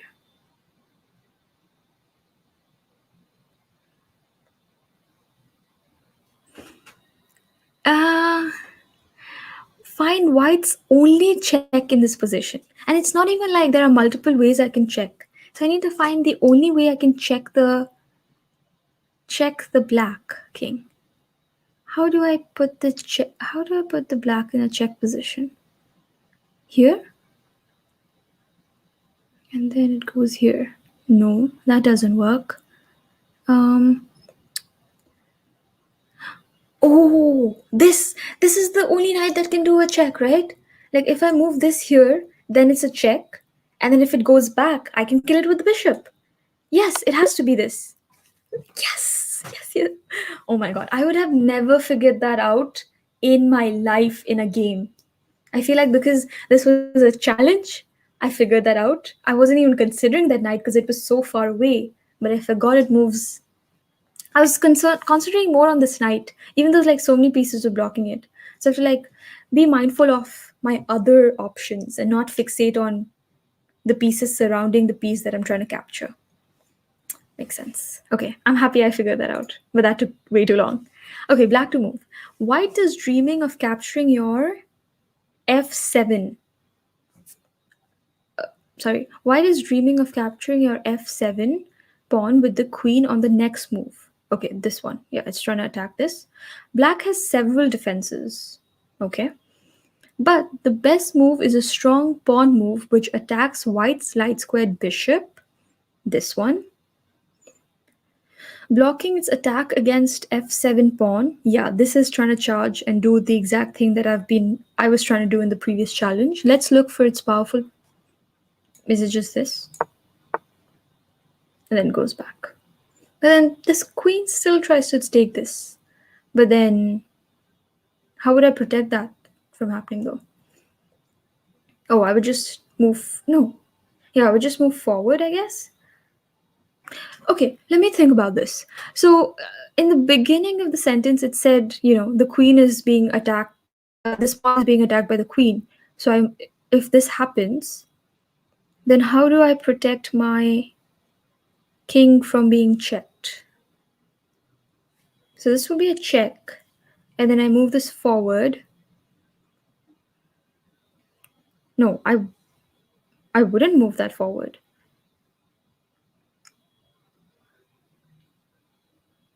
How would I get out of this check?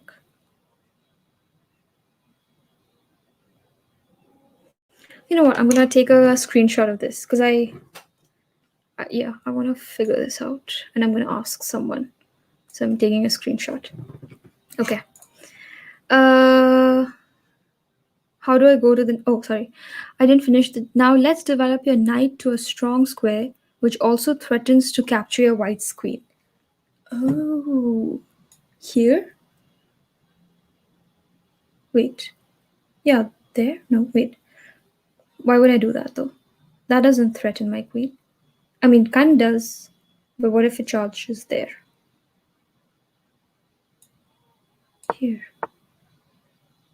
Why did it go back, though? Oh, it has to go back. If it doesn't go back, I will kill it with my knight. But why didn't it go forward? That's what I'm trying to figure out. Why didn't it go forward?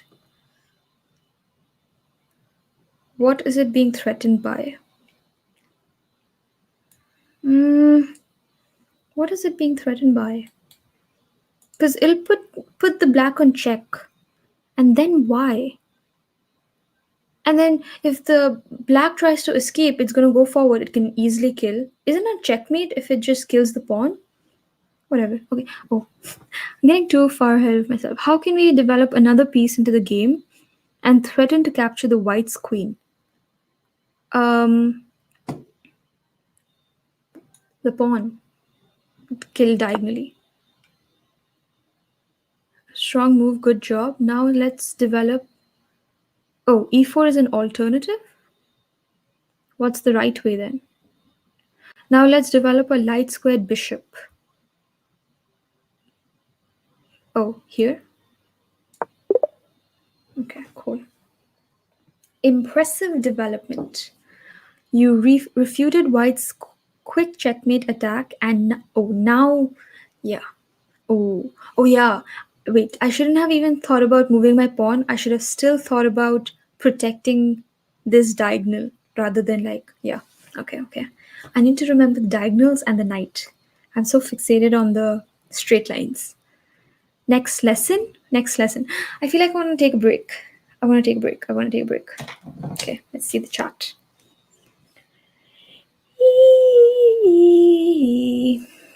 Oh, hi Ansh. I just want to say I was so appreciative of how supportive you were in yesterday's stream. So yeah, thanks for being there. Not right now. Oh, wanna play? Just came home, kind of relaxing. Good to know. You did it! Yay, I did it! Yay! King can capture it. Bishop. Yeah, I'm just gonna like whenever there's lag, I really don't know what you mean when you just say bishop, but okay. Oh, the bishop as the answer. Right. Okay, makes sense. Okay, next lesson is what I want to see. Protect your king. Castle early and castle often. Oh my god, I don't want to report a bug. Okay, I feel like this is a important. Oh my god, what's happening? I don't want to report a bug. Please leave. Do you want to leave? Yes, I want to leave. Okay. I stop it. Okay. I want to learn this properly, and I feel like because how long have I been streaming for? 1 hour 30 minutes. Yeah, I'm gonna take a break and then I'll be back. I'm just gonna like move around my house and then come back. So, oh, because I'm taking a break, I actually made a screen. So I'm gonna put that screen and then go. Because yesterday it was just a blank screen. I like doing all this kind of stuff. Wait, so I'm gonna set that up. Wait. So it's gonna take a little setup time. It's nothing great, by the way. It's just a GIF, which is gonna keep playing. Okay. So remove this. I feel like a boomer right now. It's taking so much time. Okay, so share. This is gonna keep playing, and I'm gonna switch on my camera, and I'm gonna just have some music being played to entertain you guys. Okay.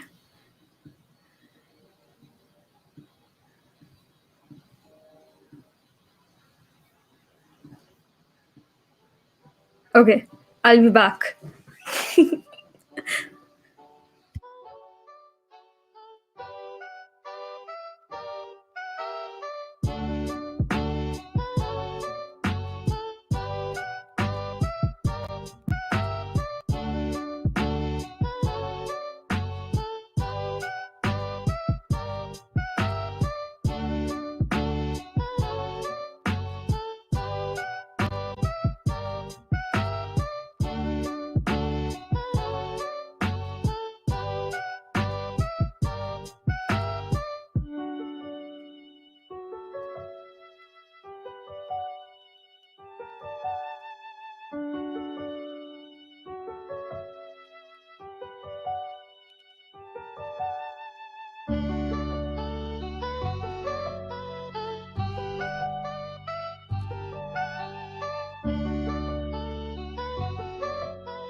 Hello, hello, hello, hello. I think you can hear me now. Hi, I'm back. Went to drink some water and get Oreo. It's so unopened. I'll see if I feel hungry, I'll eat it. But yeah, let me know if you're still watching the stream or it's too boring to watch.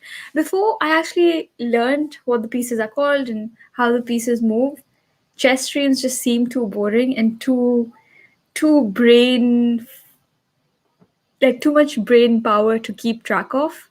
So I really want to get to a point where I can just casually watch chess stream and know what's happening. Because yesterday night I tried to watch like maybe like a small video, and like every time I had to just like go back and be like, okay, what are they trying to do? Usually I watch videos at 2x speed, but chess videos and chess streams and even normal speed is hard for me to keep up, because like obviously my brain is super new to this stuff, so eventually it's going to be like a skill second hand skill. Is that a good thing or a bad thing? I don't know, but it's going to just be like I'll understand, because I'm pretty sure when I started programming, coding was hard, maybe not as hard as remembering chess moves. Yeah, coding is way easier than this, but I hope I get there where it's like an easy thing to watch. Just a couple of reminder: please like the stream if you haven't already. Dislike it if you absolutely think this is not the kind of stream that you want to watch. There's Linktree that just gives you more of my social media details like Instagram, Twitter. You could buy my coloring book if you want to. Not gonna force you. There's also buy me a coffee in case you want to like help me monetarily. Not important again, but in case you want to. And again, YouTube. Road to monetization. So I hope I get to reach 500 subs soon. And if you can help out in any way, like share my stream or share my channel with your friends, or just subscribe, like, comment, that'll help as well. So yeah, with that said, I'm gonna now learn how to protect my king. So I was thinking of like how to end the stream because it's already 2 hours. I'm gonna actually go back to my lesson plan, and I want to like spend some time playing as well as learning. Okay, and I think opening lessons itself is like 6, right? So I finished 2 of them, right? How many did I finish? Yeah, I finished 2. I'm gonna learn this protect your king, and I think I'm gonna play a game, and then come back to learning these three these 3 lessons, and then play a game, and then I'll see if I have the energy to continue streaming or then end it here for now. Okay, so that's my plan. So I'm gonna learn how to protect my king now. And I think I don't know if check and mate is Castle still early and castle often. It's a funny but also helpful phrase to remember. I don't want to report a bug that keeps coming here. Oh my god. Please leave. Please leave. Okay. Yeah, I don't know if check and mate is still in the chat, but I'm free. I'm open to, like, after this lesson, play a game with a chat person, or like randomly play a game. Just the thought of playing a game is scary, but I'll get there. It's fine. Okay. So protect your king. Remember during your games. I'm gonna go back. Okay. Castle early and castle often. It's a funny but also helpful phrase to remember during your games. After 3 moves. Wait, that's such a weird sentence to start the video. I want to go 000. Okay. Hello, please.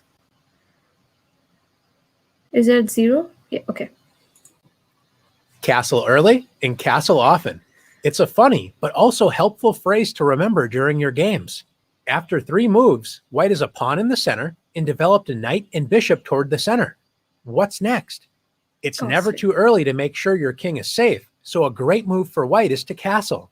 Okay. Remember, this is the one time you can move 2 pieces at once. You move your king 2 squares, and then the rook moves next to your king, like this. Yep. Think of castling as building a house for your king. The king finds shelter behind 3 loyal pawns. So it isn't easy for your opponent to tear down your defenses. The other great thing about castling is it answers a question you might be wondering. How do I bring my rooks into the game? Castling allows your rook to move toward the center where it can enter the action. If you were black in this position, what would your plan be? Castle early and castle often. How can black prepare castling? That's right. Let's move our knight. Yeah, move the knight here and then castle. Literally what the white did. Yeah, because the bishop can't move, so no. I mean, you can't even castle here because the queen is here. But yeah, okay, makes sense. Into the action and control the center with knight f6. Preparing to castle and threatening white's pawn on e4. Okay. After white protects the e4 pawn with a move such as d3, the house has been built for black's king. Let's move it in with castling. Both sides have safe kings thanks to castling, and each of the rooks used for castling are excited to enter the game in the center. Is castling really that important? Since our opening strategy should be to control the center, actively develop our pieces to help support the center, and castle our king to safety, we definitely do not want our king to sit in the center of the board where most of the action usually takes place. In this position, white is castled, but black's king is sitting on a central file which is wide open. With white to move, we can see our rook enter the action with rook e1 check. Rooks love open files, especially files leading to the enemy king. Notice black's king cannot escape the center, as white's bishop controls its escape square. Black could block the check with the bishop, but white would simply capture that bishop, and once again black's king would be in check. Black's only other move is queen e7, blocking the check, but now black's queen is in danger. Since white has 2 attackers, the bishop and rook, and black only has 1 defender of the queen, the king, white can play rook takes e7 check, winning black's queen and checking black's king.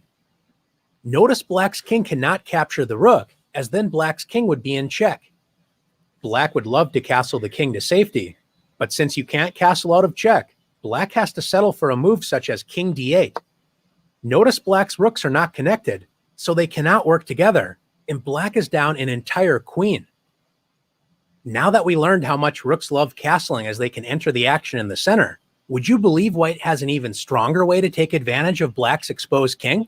Instead of winning the queen with the awesome rook check, we can actually checkmate black's king in the center of the board.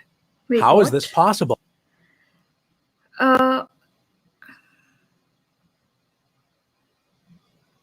By moving the queen to the center? Is that one way? What other way? Yeah, I think that's the only way.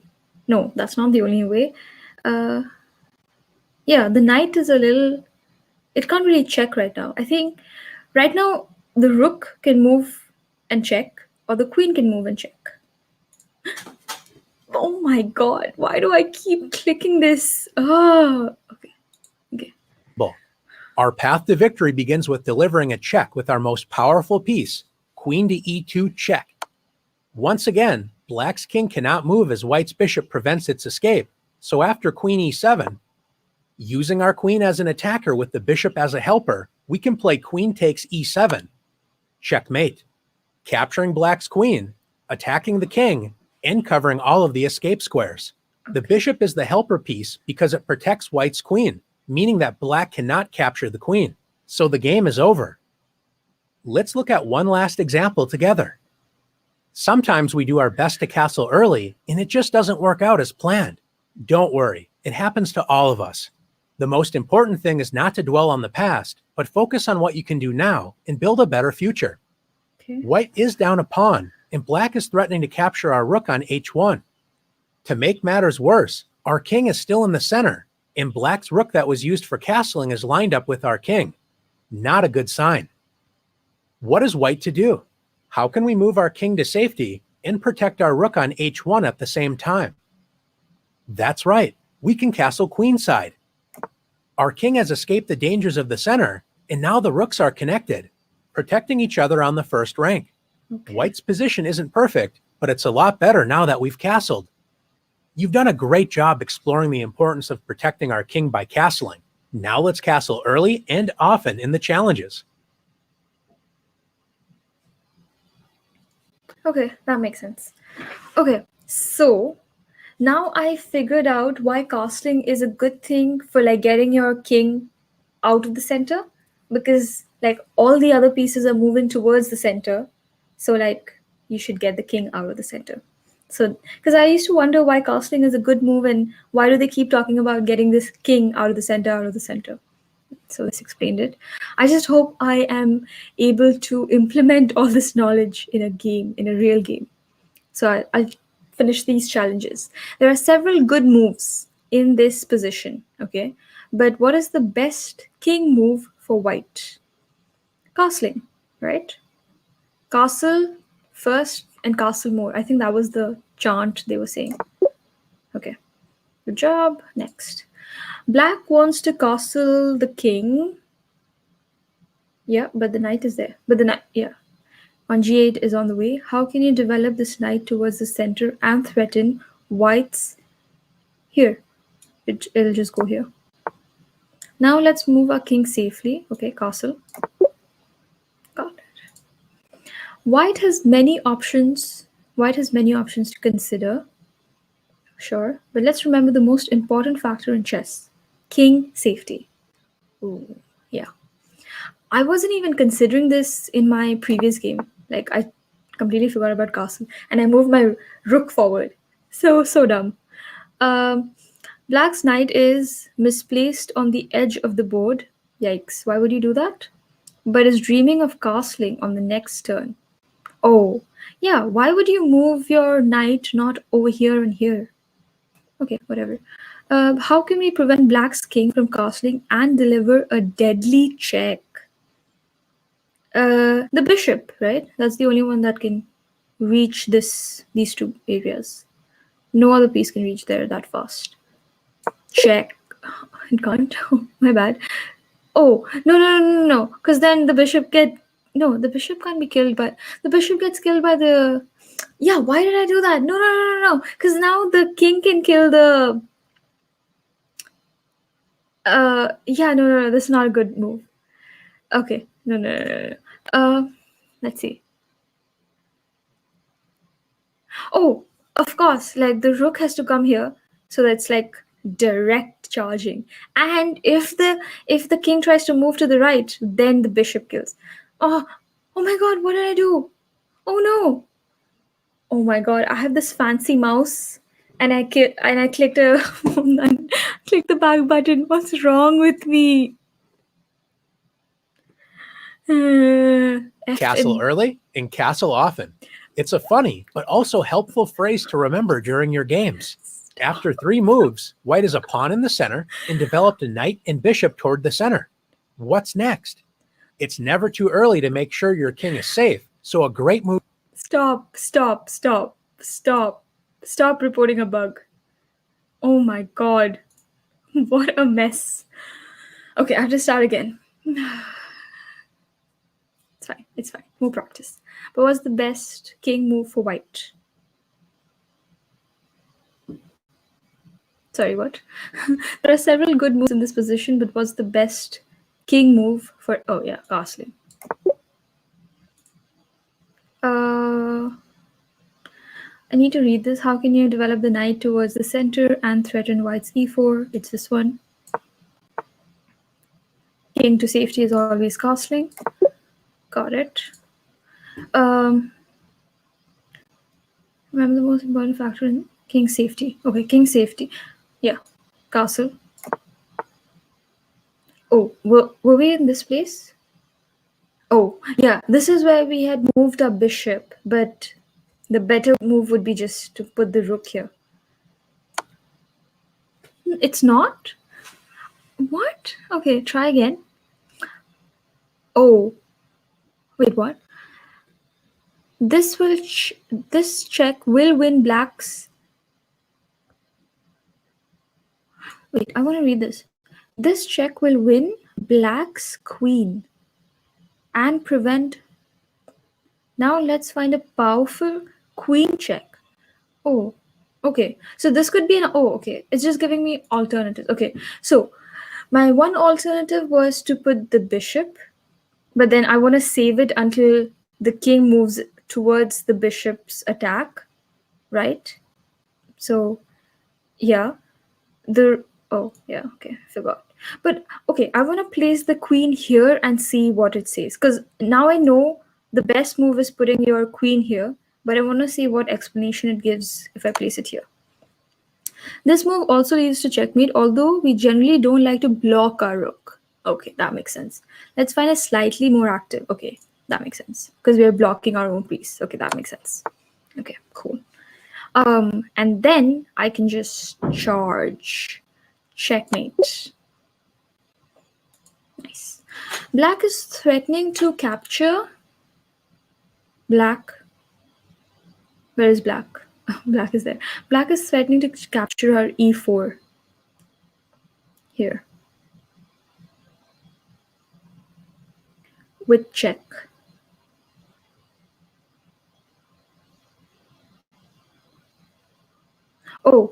Oh, but with the queen, right? Not with the knight, with the queen. If it just kills our, and then it's check.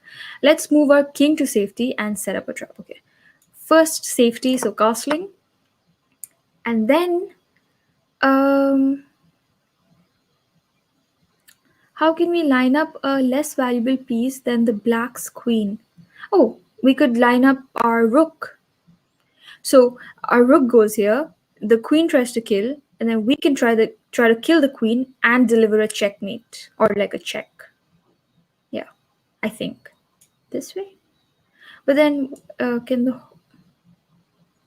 but also our knight. So is knight our valuable piece or our rook is our valuable piece? I don't know which one's more valuable than. But then the only thing that can kill our queen is the rook. Yeah. Okay. Black's queen cannot escape the rook's attack as it must protect the black king. Now let's capture black's queen. So we would use this. This is check. Am I sure? Wait, I just want to confirm. What about what our bishop is doing? Yeah. That's the only way I can capture it right now. Prepare attacking ideas with your rook. Nice. So we castled and we attacked. That's pretty cool. I don't know if that'll ever occur in a real game, but let's just hope. White's king. Oops, sorry, just a minute. Yeah. White's king is not happy as it's white's king. Where is it? Here. As it's stuck in the center of the board. True, true, true. And white's rook on h1. White's rook on h1 is about to get captured by black's queen. True. How can we move our king to safety and protect our hanging rook on h1? Oh, yeah, this we learned in the video. So now if the queen charges, we can kill it with a rook. Let's go. Next lesson. That means time to play a game. Ooh, okay. Before I play a game, I should remember thinking more of like the center and the hill. and how the knights like to stay in the center. And I also should think about castling. Yeah, I just have to like think about these elements for now. And with that, I'm gonna play the game. Okay, cool. So, Godspeed. Yeah, I don't want to click on next lesson. Messages. I have a message. Oh, yeah, check in, mate. Do you want to play? You made it, ma'am. You want to play with you? Do you want to play? What's your rating? Okay, I'm gonna look at your profile. Okay, I hope you don't mind if I look at 1400. Oh my god. Okay, but it's fine. It's fine. I don't mind losing. I'm gonna look at your profile. I hope that's okay. Okay. Uh, accept a friend? Yeah, sure. Accept. You've played 135 games. Nice. When did you start learning? How did? Okay, I want to know how you learn chess and when did you start playing chess? Interested to find that out. Okay. And yeah, let's play. Do I just click on challenge? Is that how it works? Puzzles. Ooh, puzzles. I don't. Yeah, Rishi was telling me there's something called Puzzle Rush, but I don't know if I'm ready enough to do. Maybe I can try Puzzle Rush after I do my 3 lessons. Yeah, I'm gonna play a game, and then the next 3 lessons I'm gonna try Puzzle Rush. Okay. Do I just click on challenge?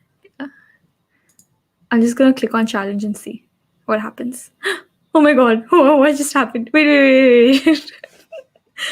You are rated -1053. Okay. Try a balanced game to make it more even. What's the difference? I mean, it's telling me to play a balanced game. Should I click on that? Balanced or 3 minutes? I don't want to play. 3 minutes is too hectic. Let's try 10 minutes. Auto balance. And I still wait. Can I not play a unrated game? Yeah. Okay. Never mind. Let's leave standard because that's the only thing I know. Standard, unrated. I play as random. No, can I play as white, please? Can I play as white? Because I feel like I know. No, let's just keep it random. It's fine. I don't want to get used to one side and then, like in other games, just no. Let's just be random. Okay. You challenge. I don't know what's happening. Okay. I'm just gonna click on play and I think you have to just accept my request. I don't know. Okay, I'm scared. Okay, I'm scared. No. I should remember whatever I've learned.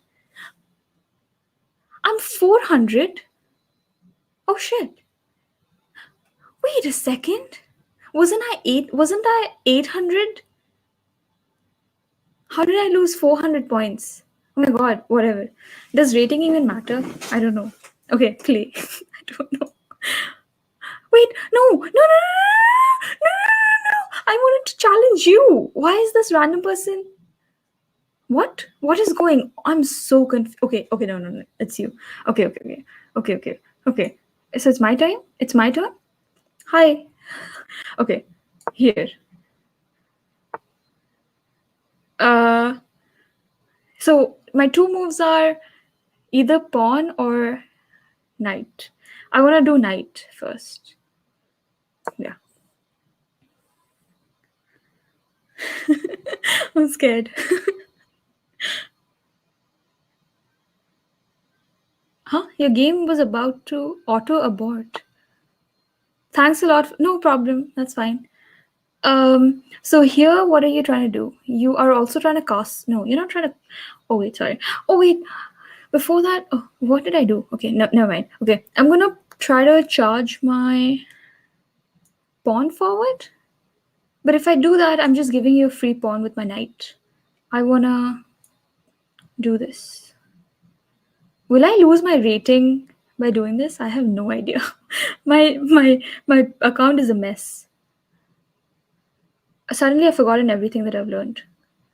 Okay, I'm just gonna do this. I want a castle, so I don't know why I did that. Oh yeah, I did that because I want this pawn. Yeah, okay. I'm just shouting out my strategy, but that's okay.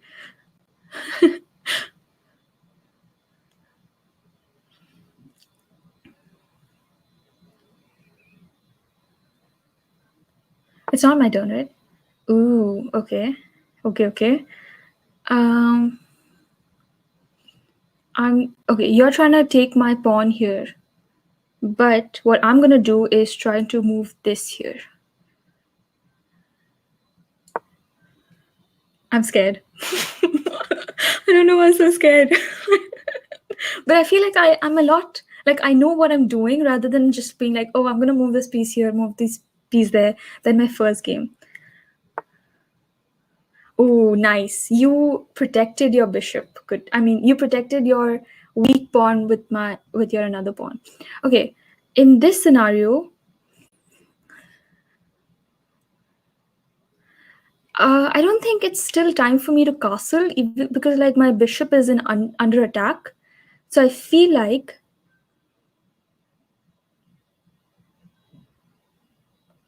wait before.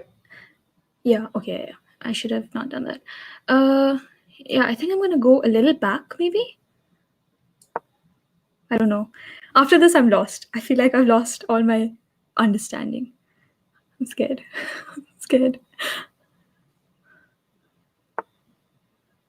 Oh, you're just trying to go after my bishop. Is that what you're trying to do? And if I try to take this, you can still kill it. Oh my god, my bishop is gonna die? Oh no, my bishop is gonna die. Okay, so if my bishop is gonna die, then might as well just castle, right? Because, yeah, if I move my bishop. Hey, wait. Why can't I just take this? No. Oh, I should have taken this pawn before. Oh man. Why didn't I take this pawn before? I have no idea. I don't know if I should castle or I don't know if I should like take this. I'm taking so much time. I wish there was like a. Is there a way to play without timer? Because the timer just stresses me out, man. What should I do? I'm just gonna follow the strategy of no, I don't want to castle. Okay, I'm gonna castle. I don't know. Yeah, I'm gonna bring my rook forward. It's fine.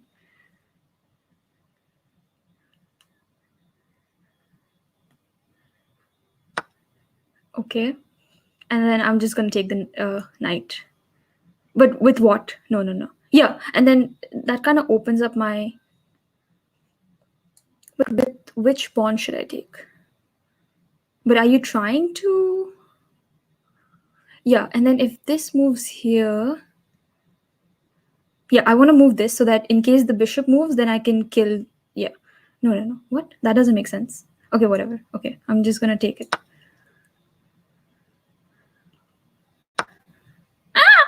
Sorry.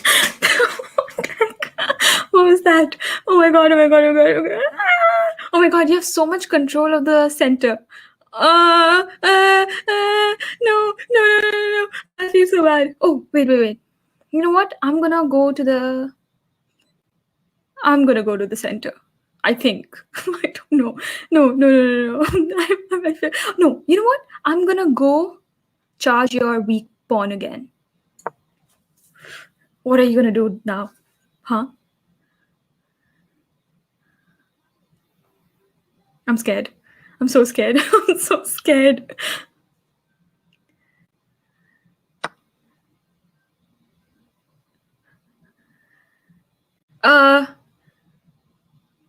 Should I do check?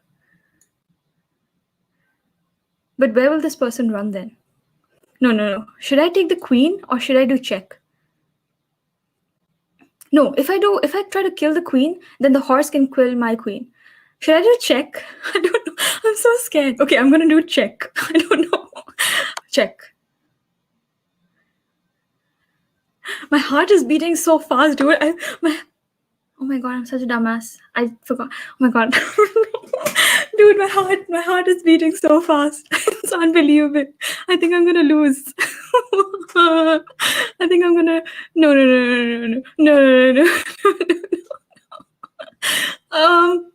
Should I put it? No. Okay. Now what? Oh my god, my heart.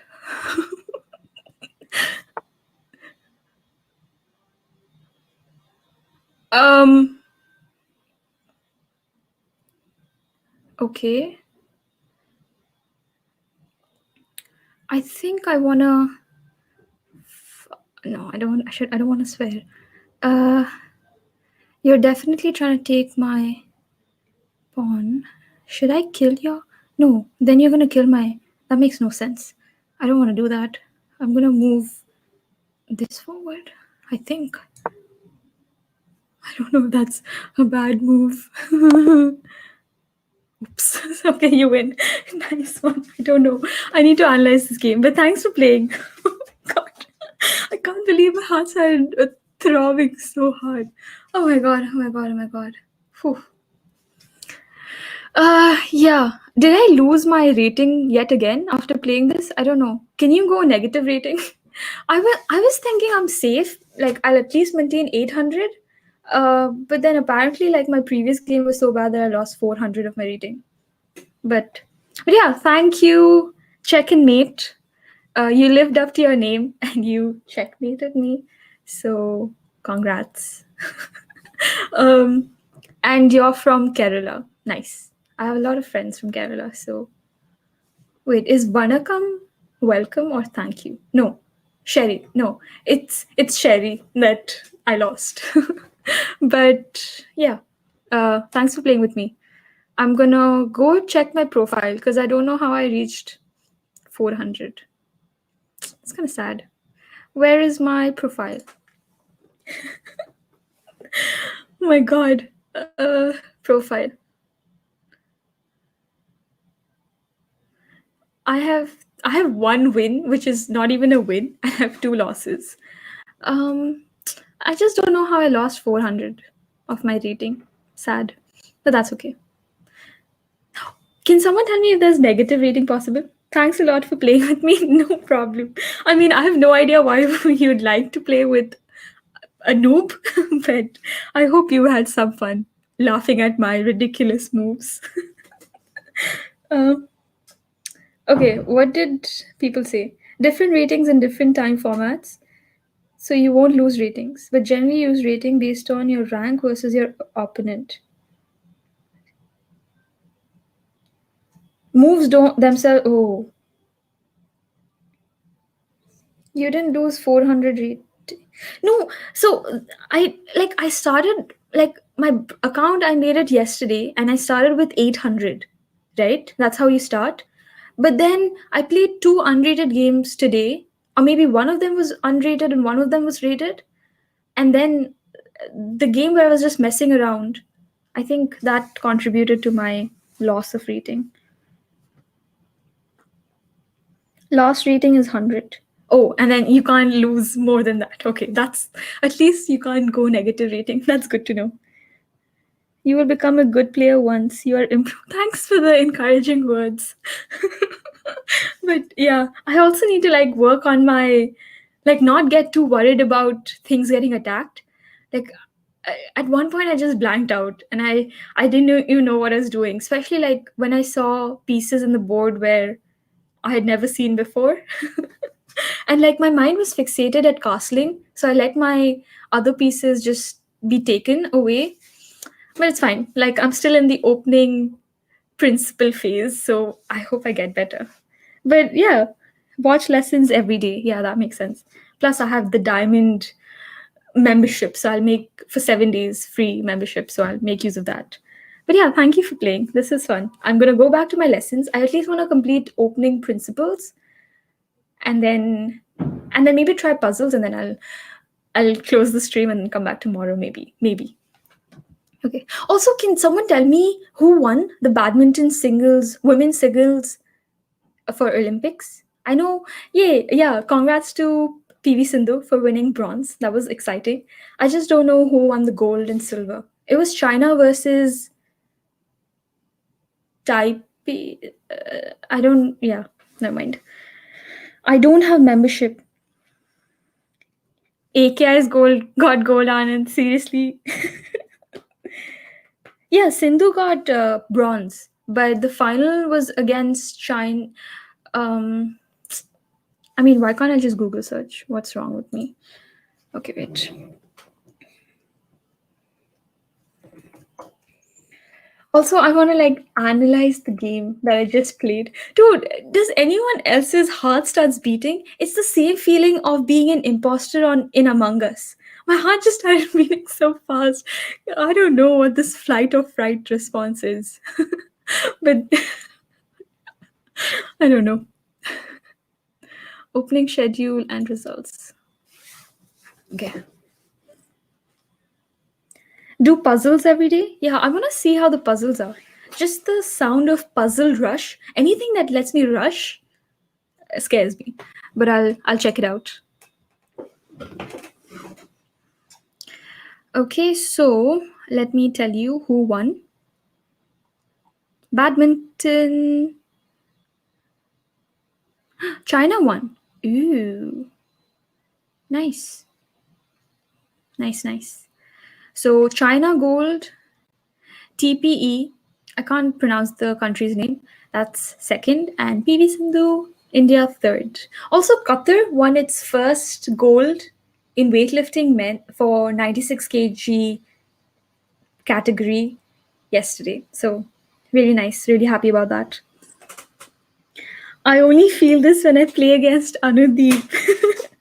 Yeah, after all, he is, like you said, Michael Jordan of chess. So amazing. मेरे धक धक हो रहा है हमेशा.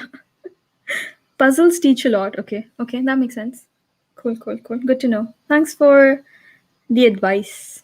Okay, I'm gonna go back to my comfort zone, which is of doing the lessons. I feel like the lessons are kind of helping understand some of the moves that are not supposed to be done. But in the game, I wasn't even paying attention if I did any, like if I moved my knight to the corners. Yeah, I'm so excited to analyze my game, but I'm gonna do that off stream because I feel like I take a lot of time slowly analyzing each piece. I'm gonna get back to the lessons, finish those 3 lessons, and then yeah, we'll see how it goes. Ooh, okay. But yeah, thanks again for playing. I feel like playing is fun, but it's also like, I mean, I think I enjoy playing more than the lessons in terms of like the fun and the rush factor.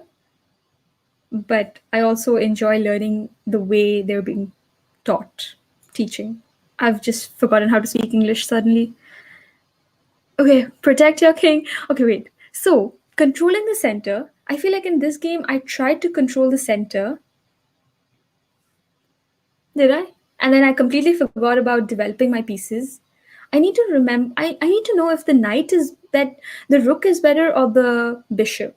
Like, which is the stronger piece. I don't know, because like in some challenges, they were like, move forward your stronger piece, and I didn't know what my stronger piece is. Protect your king. I mean, I clearly failed at that because it was a checkmate. Active pieces is what I'm going to learn now. Okay. A chess game isn't something you can. Wait, okay. Okay, wait. I'll catch up with the chat and then I'll do this. Ayush wants to match. Yeah, sure. So again, I'll do these 3 lessons and then play a match with you, and then I'll do puzzle maybe, and then I'll end the stream.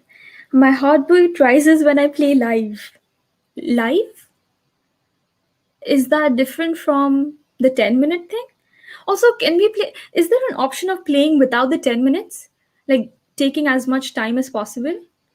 I mean, technically, I don't want to do that because then I'll be stuck in this game for like an hour. Uh, but I do want to play some games, maybe off stream, where I don't have to like get too tensed about the time. Off stream analyze is best. Can you show all the lessons? I don't have a membership and uh, what? Can you show all the lessons? What do you mean? Like just the title of all the lessons, or what do you mean?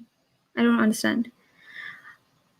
With someone live on YouTube. Oh, do you go live as well? Like, do you post videos on your YouTube channel? Let me see. Let me go to your YouTube. Oh, I can't go to your YouTube channel. Why not? Check and meet. Check and meet.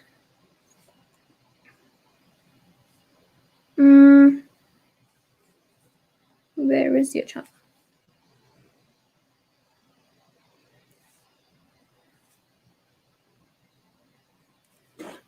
Search. Nope, can't find it. Filters, sort by channel, apply. Oh, there you are. Oh, you have a YouTube channel. Okay, cool. Hikaru versus Vishy Anand. 1 week ago. Oh, you post shorts. Cool. Nice. Nice. Oh no, I closed my chat. Need to open it again. Oh my god. Okay.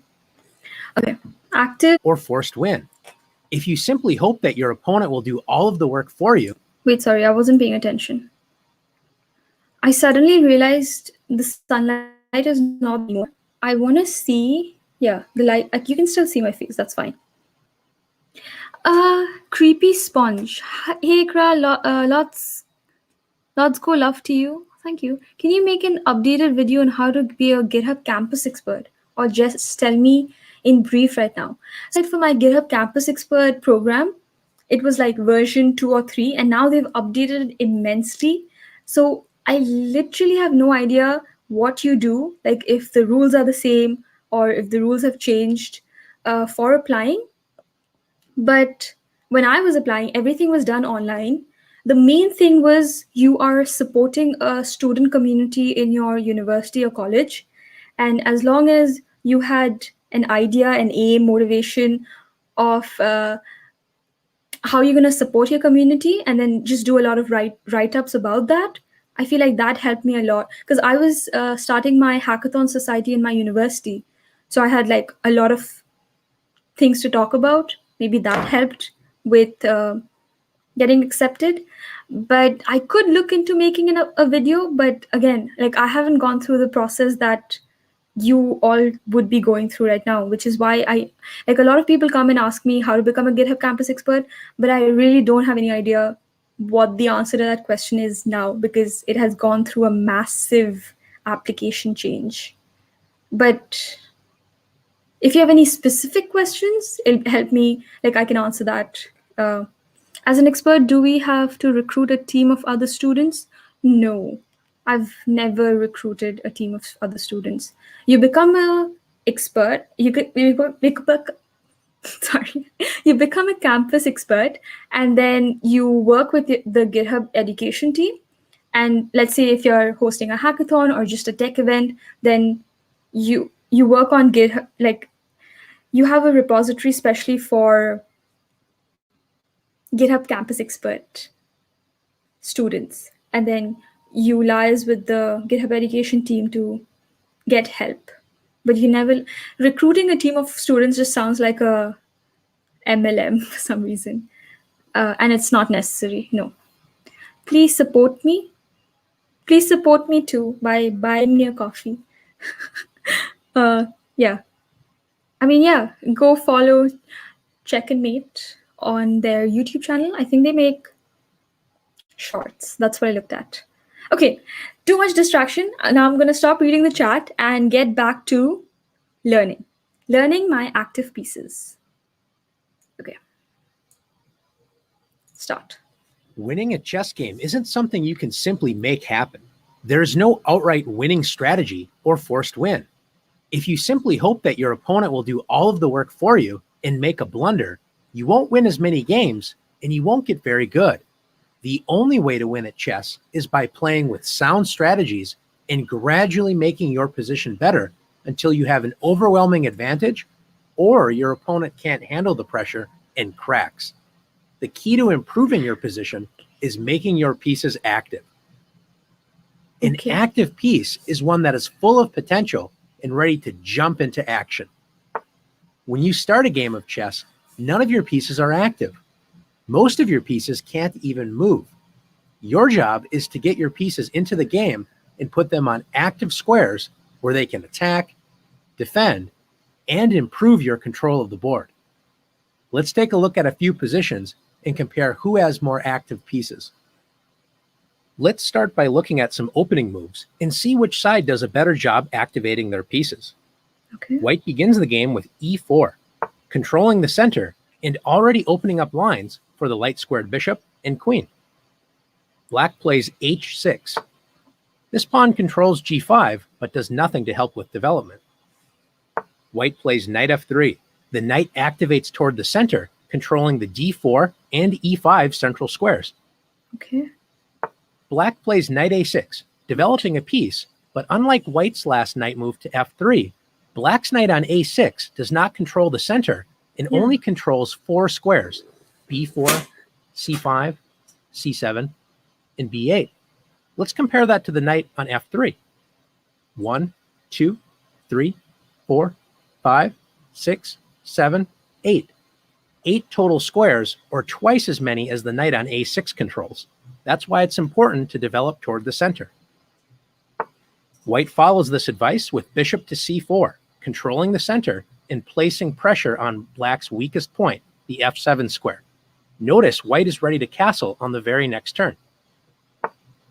Black plays h5, moving the h-pawn for a second time, which does not control any central squares and wastes time that could have been used to develop a piece. White castles the king to safety and brings the rook toward the center. Black places a second knight to the edge of the board, reducing its square control again to only 4 squares, just like the knight on a6. White activates the rook with rook e1. The rook enjoys open lines in the center of the board. Notice the rook can help support the e-pawn's advance up the board in the future. Taking a look at white's position, you can notice that white has placed a pawn in the center, has developed pieces to active squares that help control the center, and white has also castled the king to safety. Black, on the other hand, does not control any of the key central squares, has 2 knights on the edge of the board, and black has not moved any pawns that would allow the bishops and queen to enter the game. White's position is far more active. Let's take a look at another position. Okay. Take a moment and compare white and black's pieces. Which side has more active pieces, white or black? Let's first look at white's pieces. More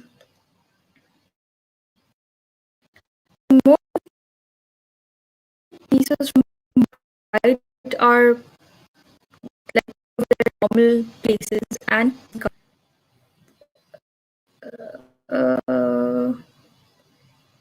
I feel like white has more active pieces. Plus, there's a knight at the edge, so that's not that active. And most of the pawns are closed off. Oops. We have in the middle file a rook. Yeah, I feel like white is active, right? Notice that white has 3 pieces in black's territory: the bishop on f6, the knight on d6, and the rook on c7. All of these pieces are very active. The bishop on f6 controls a lot of key squares right in front of black's king, and notice the bishop controls the entire a1 to h8 diagonal. This bishop also controls h4 to d8, controlling a lot of dark squares right in black's territory. The knight on d6 is excellently placed. It's putting pressure on f7, b7, and the bishop on c8. Notice white's rook on c7 is doing the same thing, pressurizing all 3 of these targets as well. The only piece that's not in black's territory is the rook on d1, and it enjoys a lot of open squares and also protects the knight on d6.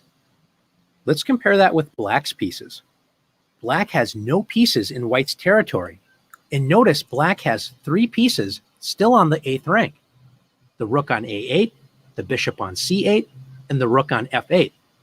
The only piece not on the back rank is the knight on h6, stuck in the corner. Notice the knight cannot move to f5 or g4 because white has pawns that would capture that knight. Black's pieces are basically paralyzed. Take a look at the light-squared bishop on c8. It has 1 square, d7, and it's already protected by the white rook. The black rook on f8 cannot move to e8 because of the knight, or d8 without getting captured by the bishop. The only piece that can move without getting captured is the rook on a8, and it can only move to b8, where it's not really doing much. Yeah. So to take a look at this position, we can say white has very active pieces and black has very inactive pieces. Let's take a look at one more position. Okay. Finally, in this position, is it Wait. clear which side has more active pieces?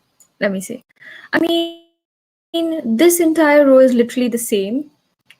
This is the same.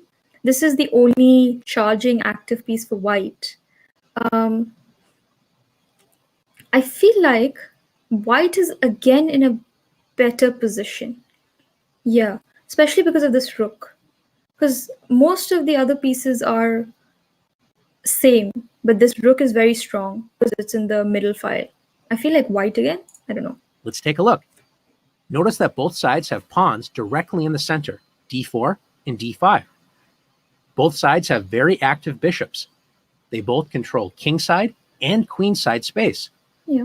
Both sides have queens directly behind those bishops, controlling good diagonals on the king side as well as queen side, and they're well placed in the center of the board. Notice both sides have rooks on the c file, I'm gonna enjoying a speed lot it of up. open squares. The only difference between the two sides is the rook on e1 for white has the e file all to itself. Meanwhile, the rook on f8 isn't really doing that much for black.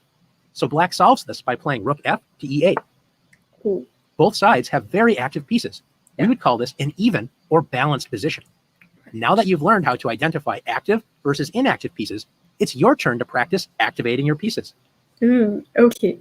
Yeah, I wasn't even taking activation into consideration my last game. But I did consider moving to the center, trying to have the knights in the hill area, trying to castle, but also look at the weak pawn. So those things were going on in my mind. But once those moves were finished, I just blanked out. So now I'll have to like keep activation and development of my pieces the next game I play. Okay. Start challenges. White would like to castle. White is here. Okay, white would like to castle on the next move. Can you find a developing move for black that brings the piece to an active square and prevents white from castling? Okay, so the only way white can castle is through here. So I'll have to like block this by putting a piece. Which piece can I put that can prevent castling? Can't really move my bishop. This one, my bishop can move this way, right? But then would that help? Because castling is like the king will go there. Do I need to find a direct way to place a piece there? But I don't have any piece like that. I can move my... Oh, instead... No, I was thinking of moving my queen. But then that's getting blocked by this pawn, so that doesn't make sense. Yeah, either my bishop or my queen. I'm not sure which one. Instead of moving my bishop, I can move my queen here so that it does the same thing as my bishop does, but it also has the capability of moving sideways so it can check, I think. Oh my god. You have the right idea, okay? But can you activate a piece that hasn't moved? Oh, okay. So I have to move the diagonal? This one? Oh, why not the queen though? Like, doesn't the queen have more capabilities? But then I also have to like take into consideration that, okay, so if I move the queen here and it tries to charge, then this rook can kill my queen, I think. Okay, whatever. Fine. White wants to capture black's pawn. Okay, on c3. Which capture best activates a piece? So I can capture by putting my pawn here, or I can also use my knight to go like an L. No, not this one. This L, and then this L. So this here. Oh my god. Oh my god. I was not even looking at the right side. Wait. White wants to capture black's pawn on c3. Okay, I wasn't even looking at the same right pawn. Okay, this one. Wants to capture black's pawn on c3. Which capture best activates a piece? The knight. This one here. Yeah. Cool. White wants to develop the light squared bishop. This one. On this move and castle, what is the best square for this bishop? If I place it here, then it can be easily captured by the pawn. I don't really like that. Because then they have an extra piece. Like I captured this pawn, but then they capture my bishop. I don't think that's good enough. But I have to move my bishop. Is that what it's telling me to do? Yeah, I have to develop my bishop so that the castling can happen. So why not just move either here or here? I don't know where to go. Okay, I'm gonna place it one step and see if that's the right. Okay, no, I want to try this again. Can I try this again? Wait, do I put this here? Okay, yeah. What if I place it here? Oops. Huh? Review challenge, practice, share, bruh. What if I click the back button? What happens? Winning a chess game isn't something you can simply make happen. There's No. I just want to place this bit.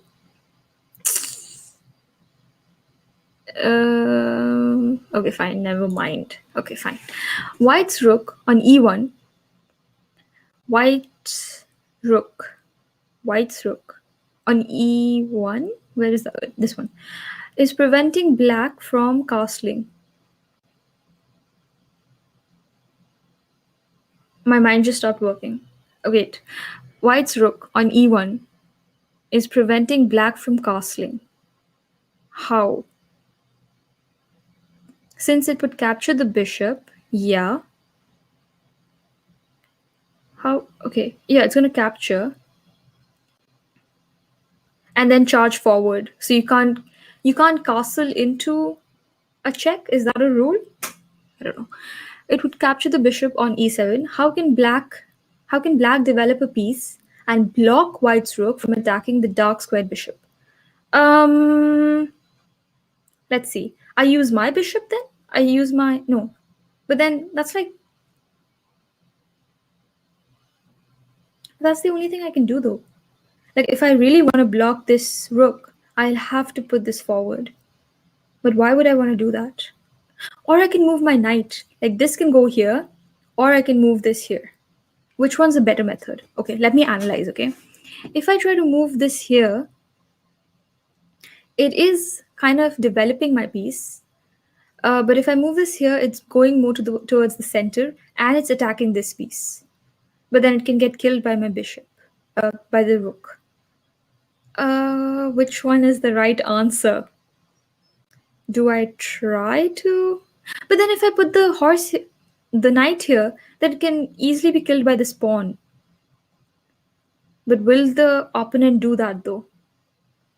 But if I put this bishop here, there is less threat, but also less capturing. Okay, I'm going to place it here. Okay. No, I should have put the knight and seen the explanation of why that is not the right move. Damn it. Okay, next time I'm going to choose the wrong answer so that I know the explanation of the wrong answer and then go for the right answer. Okay, exactly. Black activates the light squared bishop and is ready to castle. White now activates the bishop and threatens to capture the c7 pawn. Okay. How can black bring the king to safety and protect the c7 in a single move? By castling? Because like the moment they say protect your king, like king to safety, that's literally just castling. But I have to figure out which way. Yeah, the right answer is you have to castle this way. Because then if the bishop tries to kill this pawn, then I can kill the bishop with my king.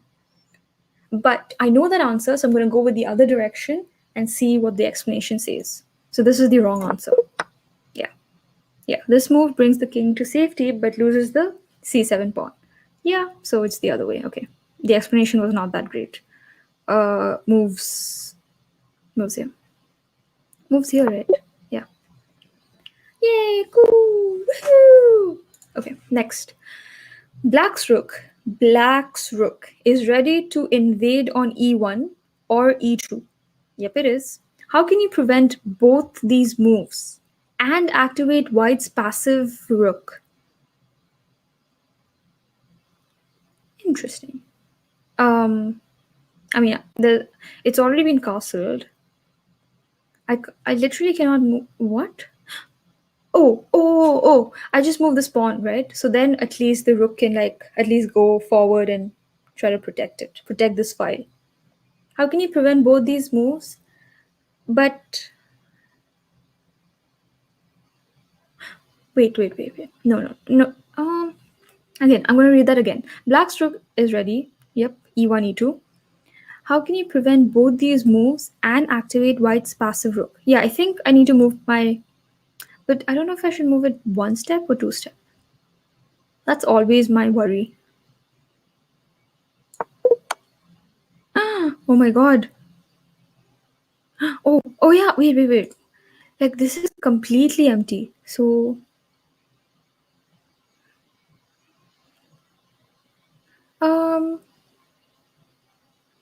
How do I prevent this from happening? Whoa. And the only pieces I have is my pawn and my rook. And the pawns can't move backward. So how do I protect this file? What? Oh! I just put the king up, right? So maybe. Yeah. Okay. So if I put the king up, then if the king tries to come down, then I can... No, I can't kill it with the pawn. I always think the pawn can go back. I wish it could. Oh, then it would be so much more powerful. But I'm glad it doesn't go backward, but because it'll be an unfair advantage. But then, what if I place it diagonally then? Could that help? If not for... No. No, that doesn't help. Can it?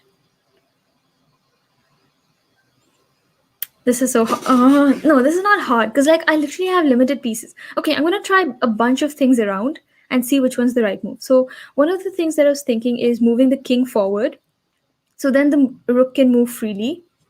But then I'm endangering my rook because the rook will come in place here. No, I was thinking maybe I can move my rook diagonally, but I don't think I can move my rook diagonally unless there's a piece. Do I have to move the pawn or do I have to move the king? That's what I don't understand. No. I have to block one of these places. Okay, I'm just gonna try a bunch of things and see which one works. So this I don't think is the right answer. This move doesn't activate white's rook. I mean, it kind of activates if you think about it, because it can move towards your left, but it's not the right move. It prevents black's rook from invading on e. Yeah, that's true. How do you do this? What do you do? Rook can literally go only there, and this can only go here. I tried moving my pawn here, right? And that wasn't the right move because the rook can literally come here and checkmate. No! I mean, wait. Can it? If I move it twice, would that help? Because then the king can move there. But then the king could have done that before itself. What? Okay, I'm gonna try my possible... This was the right move. Wait, I need to analyze this. The king is an active... Wait. In this scenario, right, the rook is going to come here, and then it's a check.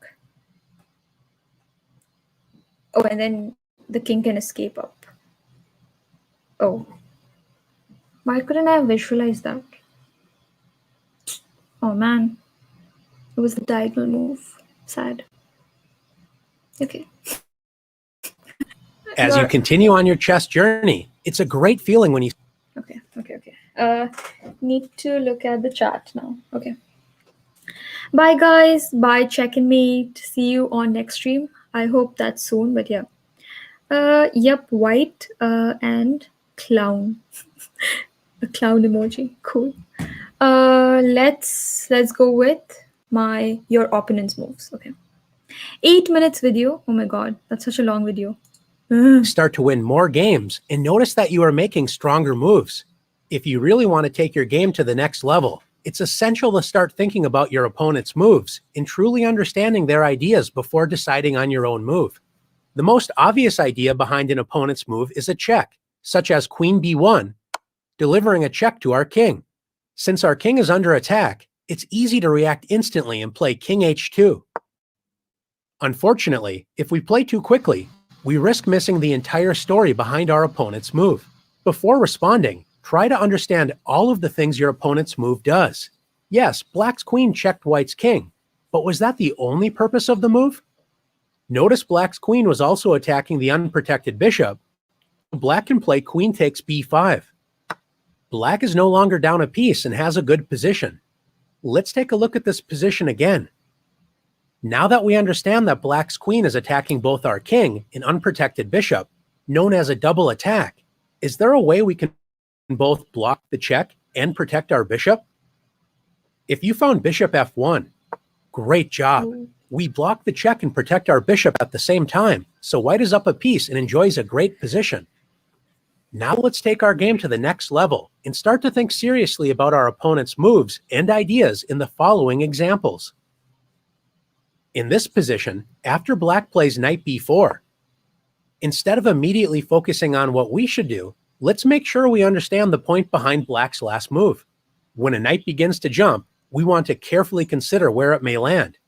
Knight takes a2 looks pointless because we can simply capture it with our rook. Where else is the knight attacking? The other pawn. That's right, the pawn on c2.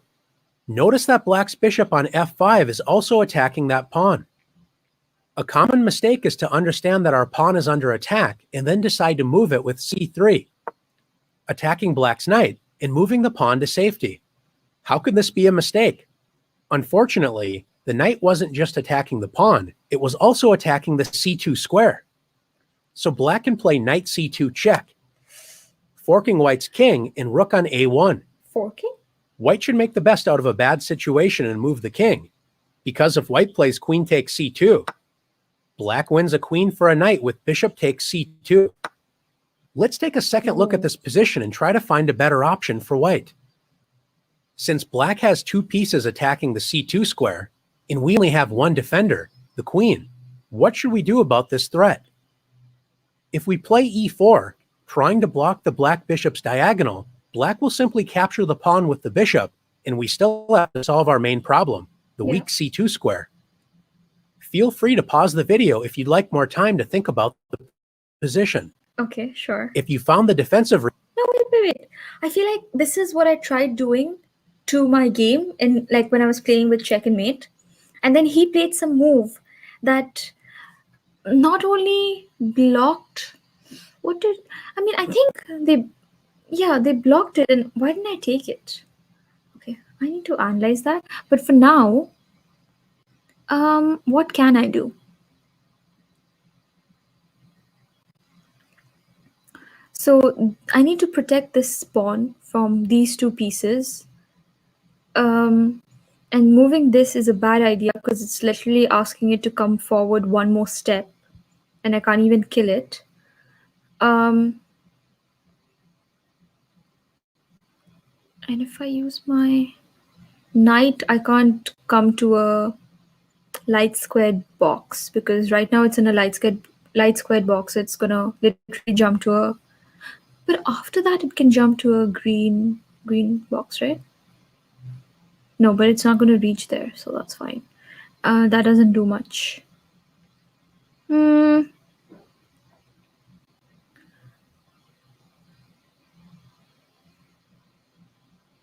Should I move my pawn up? But that doesn't seem right. Should I move my pawn up? But then, no. Mm, my queen is here. I could. Should I move my queen up? So then, if it tries to kill it, then I can use my pawn to kill the bishop. That's one method. My other option is to move my pawn or my queen. My horse, I mean my knight. My knight doesn't do much, I don't think. My bishop is kind of my bishop. I could also move my bishop to attack this bishop, but it doesn't protect my this thing. I think I should move my queen. Maybe I don't know. Resource knight a3. Great job. What? We don't usually like moving our knight to the edge of the board where it controls fewer squares, but this inconvenience is easier to accept than losing a serious amount of material. Okay. Now that c2 is properly protected, we're ready to kick the knight out of our territory with c3. And if black plays knight takes c2 check, so my problem was I wasn't the way I had to picture is just imagine one of the pieces takes, like the black comes and places itself here, and then which piece can attack it. I wasn't even thinking it that way. Damn it. Long capture with our least valuable defender first with knight takes c2, bishop takes c2, and queen takes c2.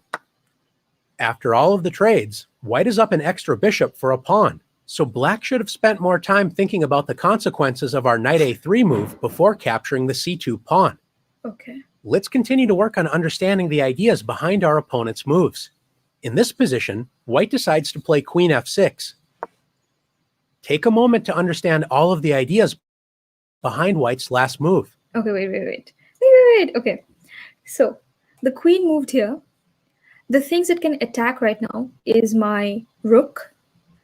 It can also do a check.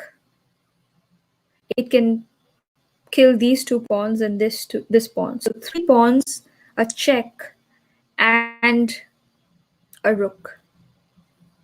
But I can only kill it with my rook. So should I be killing this with my rook right now?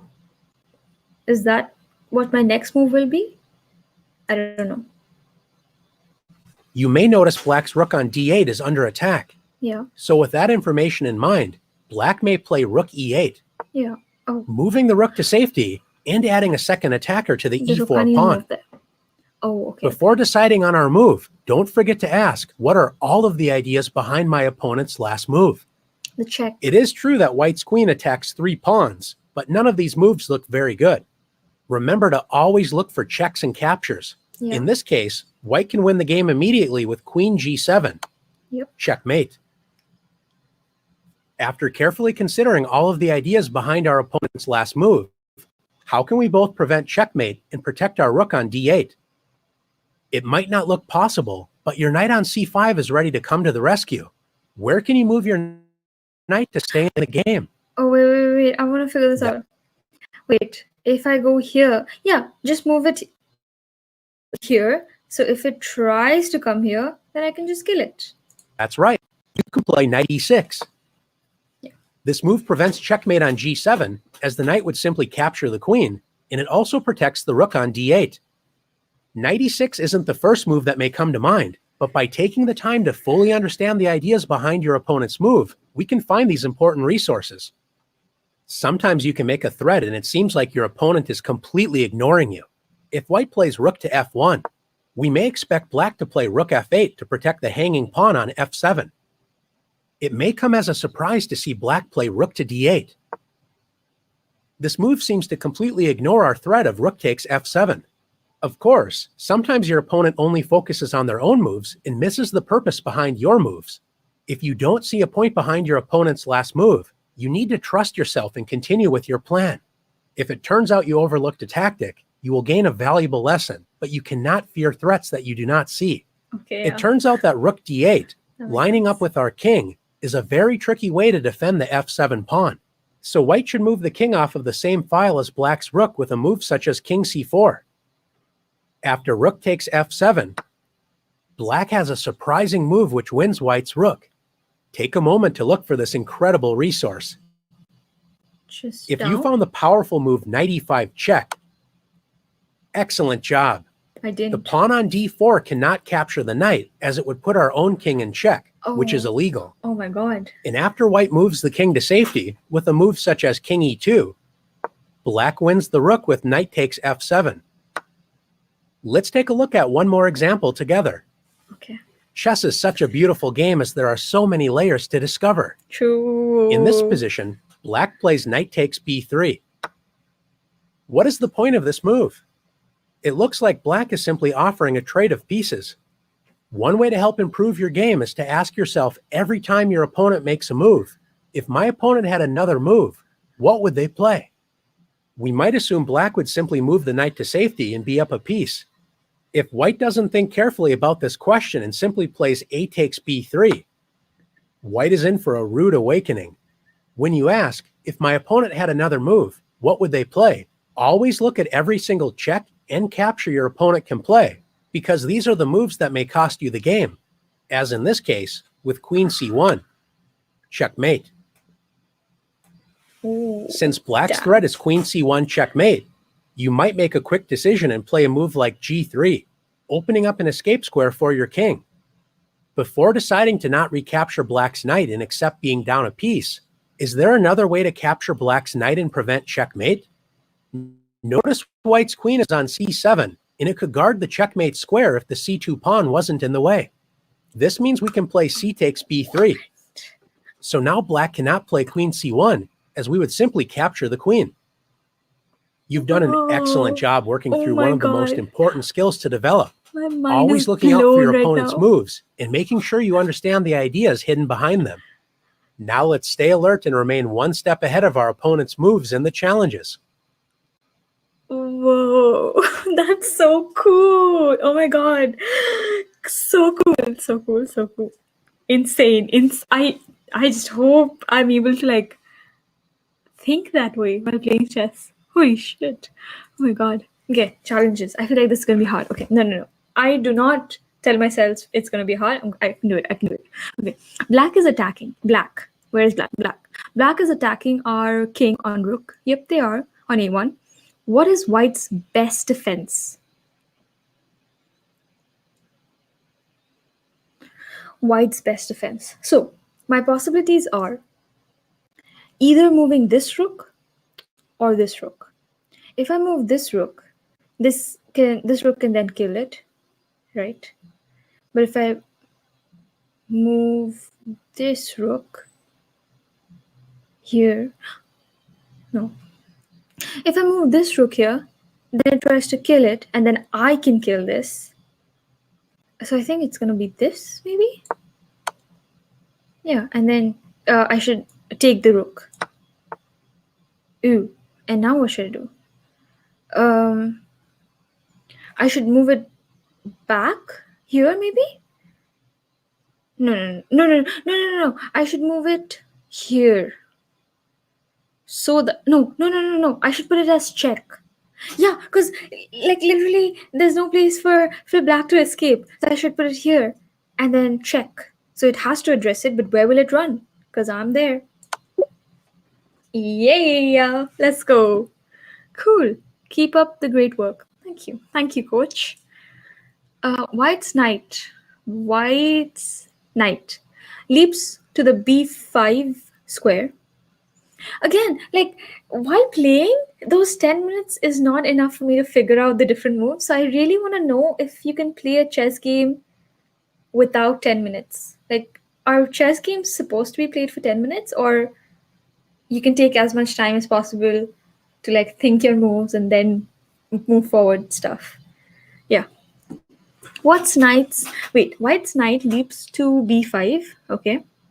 What is white's threat and how should we handle it? What's white's threat? Okay. Wait, what? What is white's threat? So are we black or are we white? I'm always so confused because sometimes you're like playing for white, sometimes you're playing for black. White's knight leaps to b5. What is white's threat?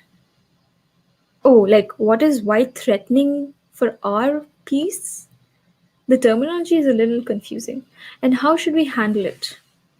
Okay, so if it's asking me what this knight piece is threatening, it's basically threatening this pawn and this pawn, because these are the only dark squared pawns. And I don't think it can go to, it cannot take its own pawn and none of the other squares. Yeah, it's just threatening these two. So how should we handle it? How should we handle it actually?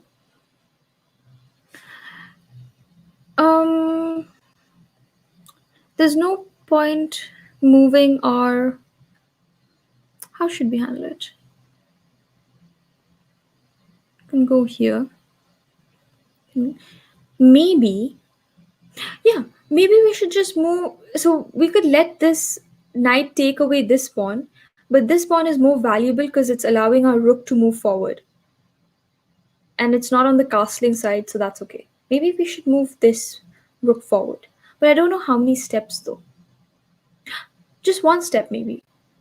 Because then if this knight comes here, then I can also take it with my queen. I think just one step or two steps. Okay, I'm going to do two steps because I think that's the wrong answer. And then I'm going to try. Nice try by white's threatening, winning a pawn and forking our king and rook.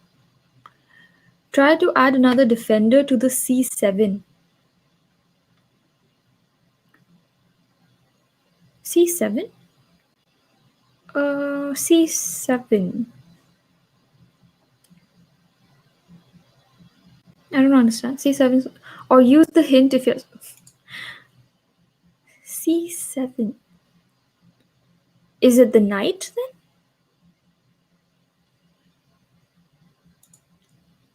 This? Is it asking me to do this? No. Wait, nx c7. What does that mean? N knight c7. Yeah, it's threatening to take my pawn. Try to add another defender to c7. Okay, try again.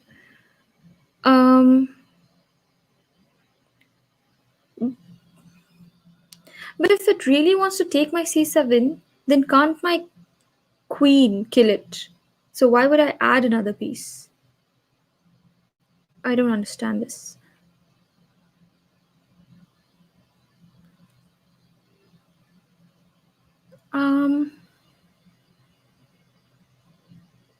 Okay, I'm going to take the hint because I don't know.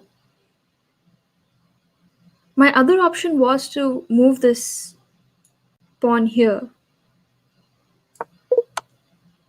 Oops.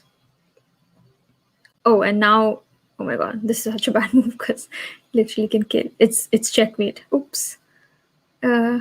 Okay, I'm going to take the hint, okay? I don't think anyone's in the chat. Is there anyone in the chat to help? Because the bishop can kill it, it's on the diagonal. What? Wait. Oh my god, I wasn't even looking at this piece. Thanks, Ayush. So I should just use this bishop to protect? Really? No. Okay, no, I'm going to take the hint because I can't figure this out. Okay, look for a knight move. I always do not consider my knight moves, which adds up second defend to c7. Okay, right. So if this actually happens, then I should have a piece ready to capture the knight using that piece. Even in the video, I forgot to do that. Okay. So,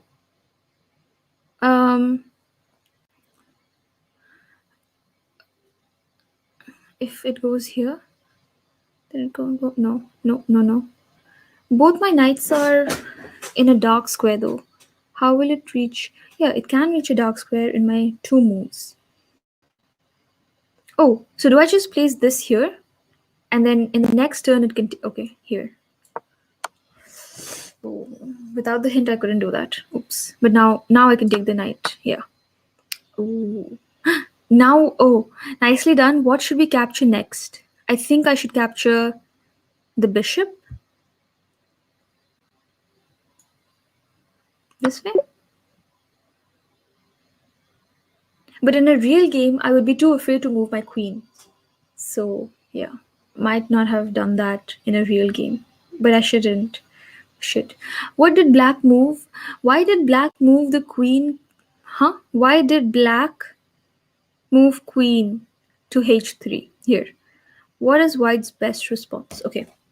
So black moved this because it can attack this rook. It can also attack this pawn and call for a check. And it can also attack this rook, right? So is my best way, but if I try to move this here, then this can kill me. I don't want to do that.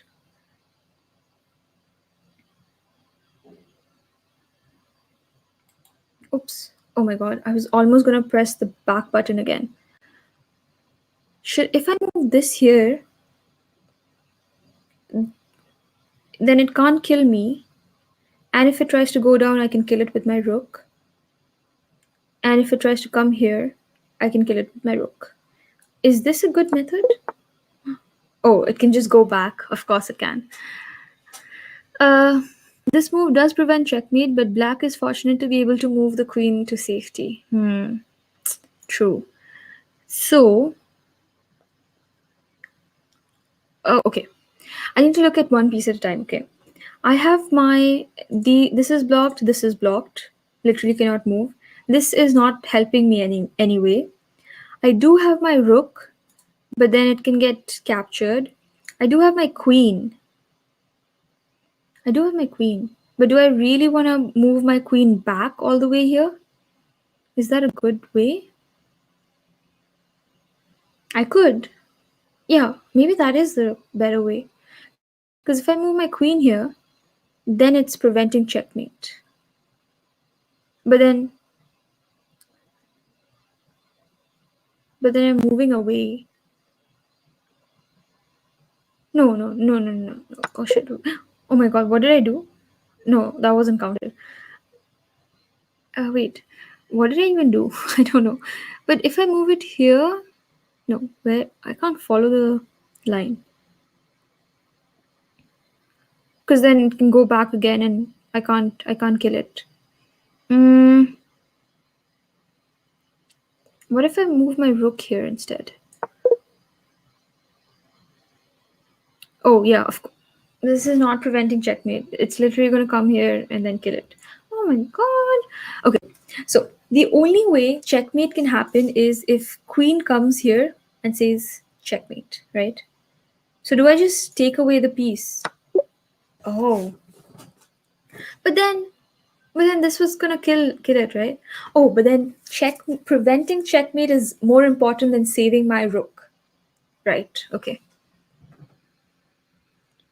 Stream laggy? Or is it oh my god, is it laggy? I don't know how to save it. Like, I don't know how to improve the quality of the stream. Great vision. Clearly did not have that vision. Think about defense. Yeah, exactly. It's easy to think about defensive moves and overlook your own resources. Exactly, coach, exactly. Black just played EXD.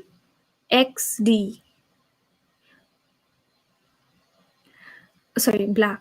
Black just played this one, right? Yeah. Capturing a pawn, and black's queen is ready to capture the e4 pawn with check. Yeah. Understanding our opponent's idea, can we set up a trap? So if black captures the e4 pawn with the queen, we can win back black's queen for a rook.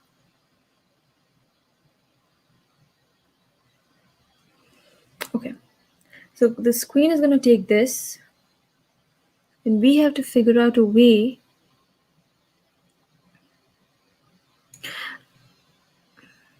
No, not this.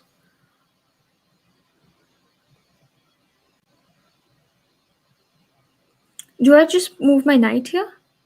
Then I can take the queen, I think. Here? There is a stronger move. Is there? Oh, Is this the scenario where you're supposed to like move your knight to the left side instead? No. Okay. There is a stronger move for knight, for white. But where?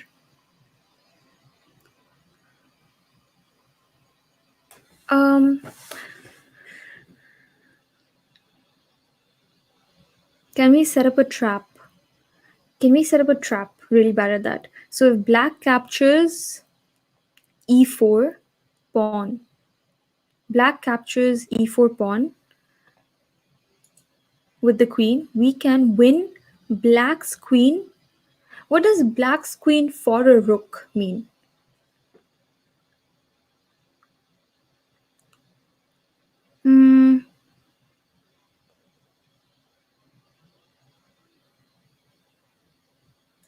Not sure. I feel like it has to do with... So I need to think, if the queen is literally here, right? Then what is my best move?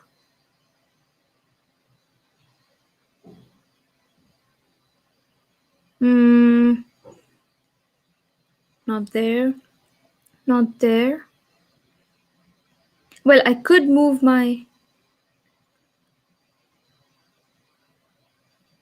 Oh, right now it's a check. Oh my god, wait. I have to... So if this is here, I can't even think about other pieces because it's going to be a check. I wasn't even looking at that. So I'll have to move up. Do I move my queen? There's a stronger move? What? I could move my king back. Oh no, I'm so bad at this. Is my brain shutting down? Where's the stronger move? We sacrifice a rook to get black's rook, but the rooks are like placed at the corner. Oh, so do you mean I move the king so that the rook can move? You have the right idea, but we do not want our king to be stuck in the middle of the board. How can we move our king to safety? My god, I totally forgot about castling.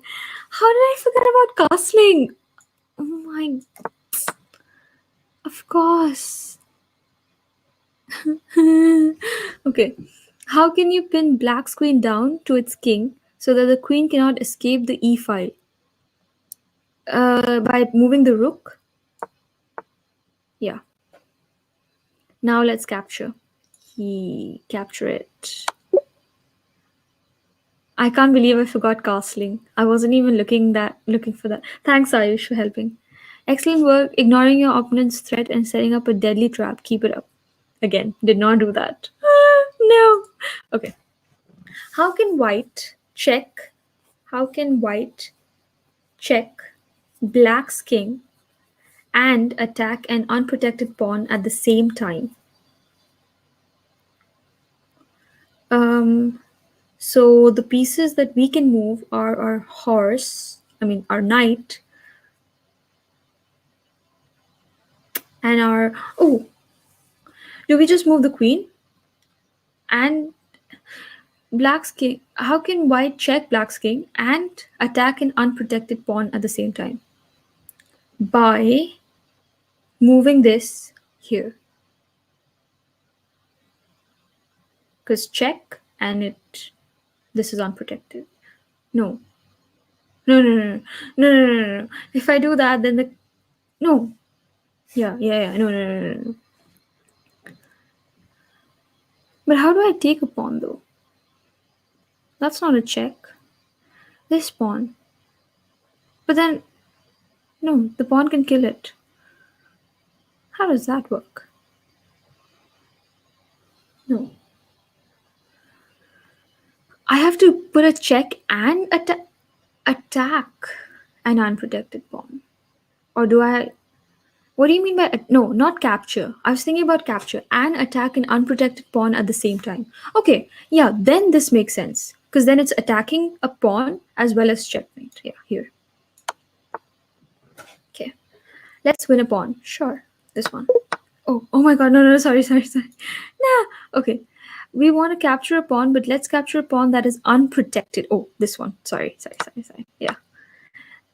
Nice work. Now we need to carefully consider our next decision. How should we capture Black's knight? How should we capture Black's knight? What are our options?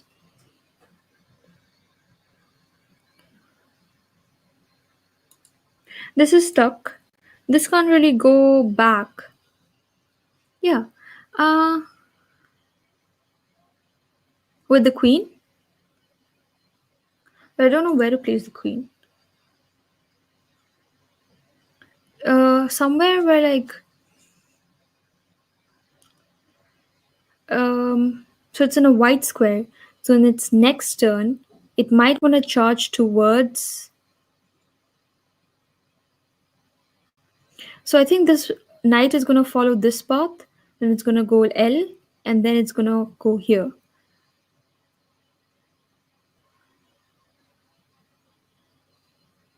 So I should protect it by placing my. Oh, no, I can't place it there. Then I'm just giving away my queen for free. Should I put a check? Oh my! I didn't want to do that. Sorry. What? But black is simply up material with a winning position. Try again. Carefully consider our next decision. How should we capture Black's knight?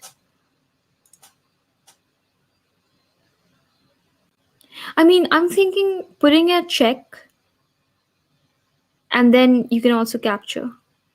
Like putting it here, maybe? But that's not right. But black is simply up material with a winning position. That's not helpful.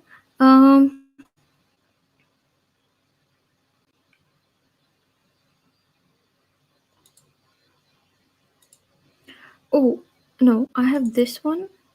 I have this can't move, this can't. My god, I could just use my pawn to kill the knight. Why could I? But which pawn do I use? Why was I using my queen to kill the pawn if I just have these two pawns that can directly kill it? I feel so annoyed. I feel so annoyed right now. Now we need carefully. Yeah, okay. So I would like to capture. What if I use this pawn? How does it make a difference? Oh my god. I wasn't. Okay. Can you find another capture which prevents this deadly idea?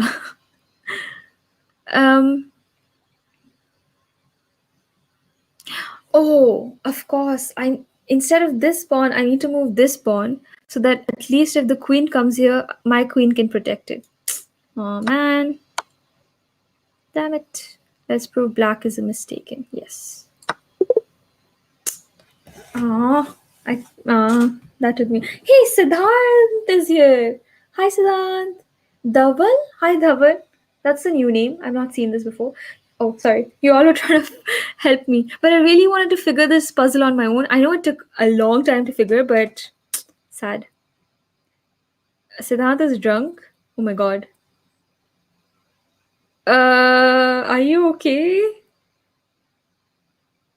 I'm scared now. Siddharth, please. Siddharth, please leave the stream, please. I'm scared. I'm not going to read this. Okay, now we need to figure out the lessons. How many lessons we have. And they're going to play a game, then leave. Close the stream. Come on, I'm not going to come on Discord because I'm in the middle of a stream right now. But if you're drunk, that means no smash cards today. Sad. Drunk channeling. What does that mean? Wait, what? I just have one more lesson left. Awesome. And it's just 2 minutes of video. Okay. This time I'm going to concentrate so I don't mess up edges. Knowing the rules of chess is just the beginning. It's not that I don't care about you. It's just that I'm in the middle of a stream. And you're drunk. It's weird. Okay. Chess is an incredibly deep game that you can spend a lifetime learning. So let's get started. Once you make your first move on the chessboard, you have entered what is called the opening phase of the game. This is where you begin to develop your pieces onto good squares where they can attack, defend, and control the center. Once most pieces have developed, the game enters the middle game phase, where both players are making plans, organizing their pieces, finding weaknesses, and attacking their opponent's king. Some games end right in the middle game with checkmate or resignation. Like in this position, after queen e4, white creates a battery with the queen and bishop on the b1 to h7 diagonal, threatening checkmate. Notice the queen is also threatening the unprotected rook on a8.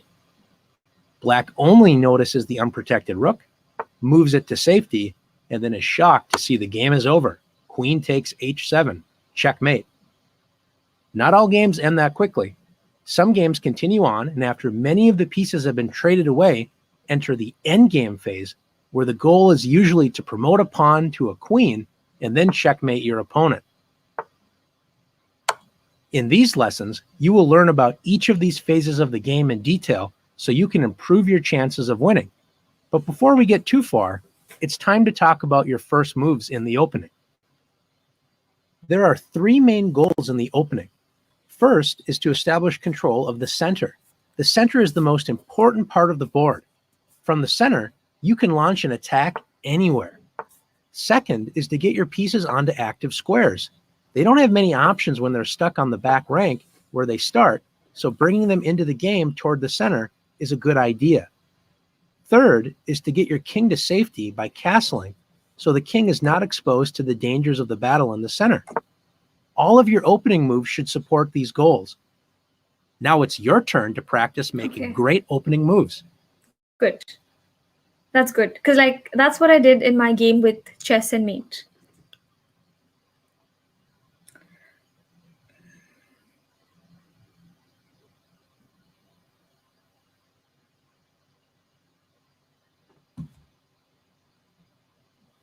Okay. Start challenges. This is my final challenges, and then okay. Let's get started. Can you move a pawn directly to the center? Yes, I can. Here. You got it. e4 moves a pawn directly. After black gains space in the center, with one e5, can you develop a piece towards the center and attack black? Yeah, in my game, instead of doing moving my knight, I should have moved my pawn instead. Wait, no, sorry. No. Wait, no. Try again. No. Knowing the rules of chess is... Okay, sorry.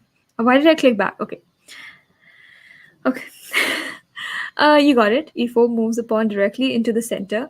After black gains space in the center, can you develop a piece towards the center?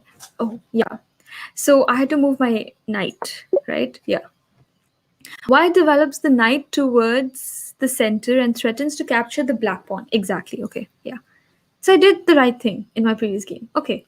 Black just moved the bishop to... Huh? Where? Black just moved the bishop. Where's the bishop? Oh, this one. Oh, okay. Can you take advantage of this tame move and immediately win a pawn? With my knight? This one? Like here? Yeah. Yay, we get a pawn for free. Okay. Because, yeah, this knight can't be attacked by any of its pieces. I should think about that. Black's pawn on e5 is under attack.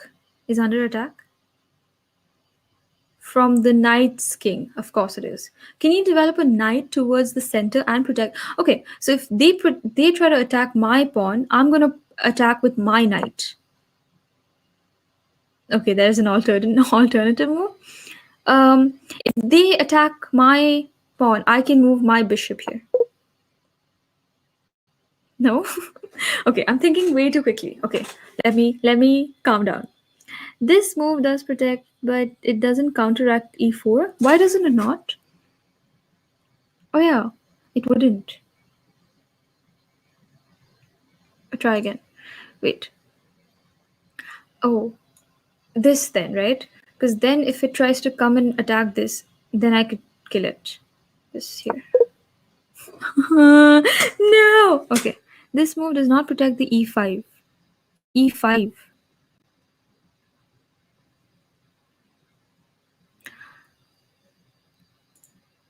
This does not protect the e5. But it does, because it can kill diagonally. It can't?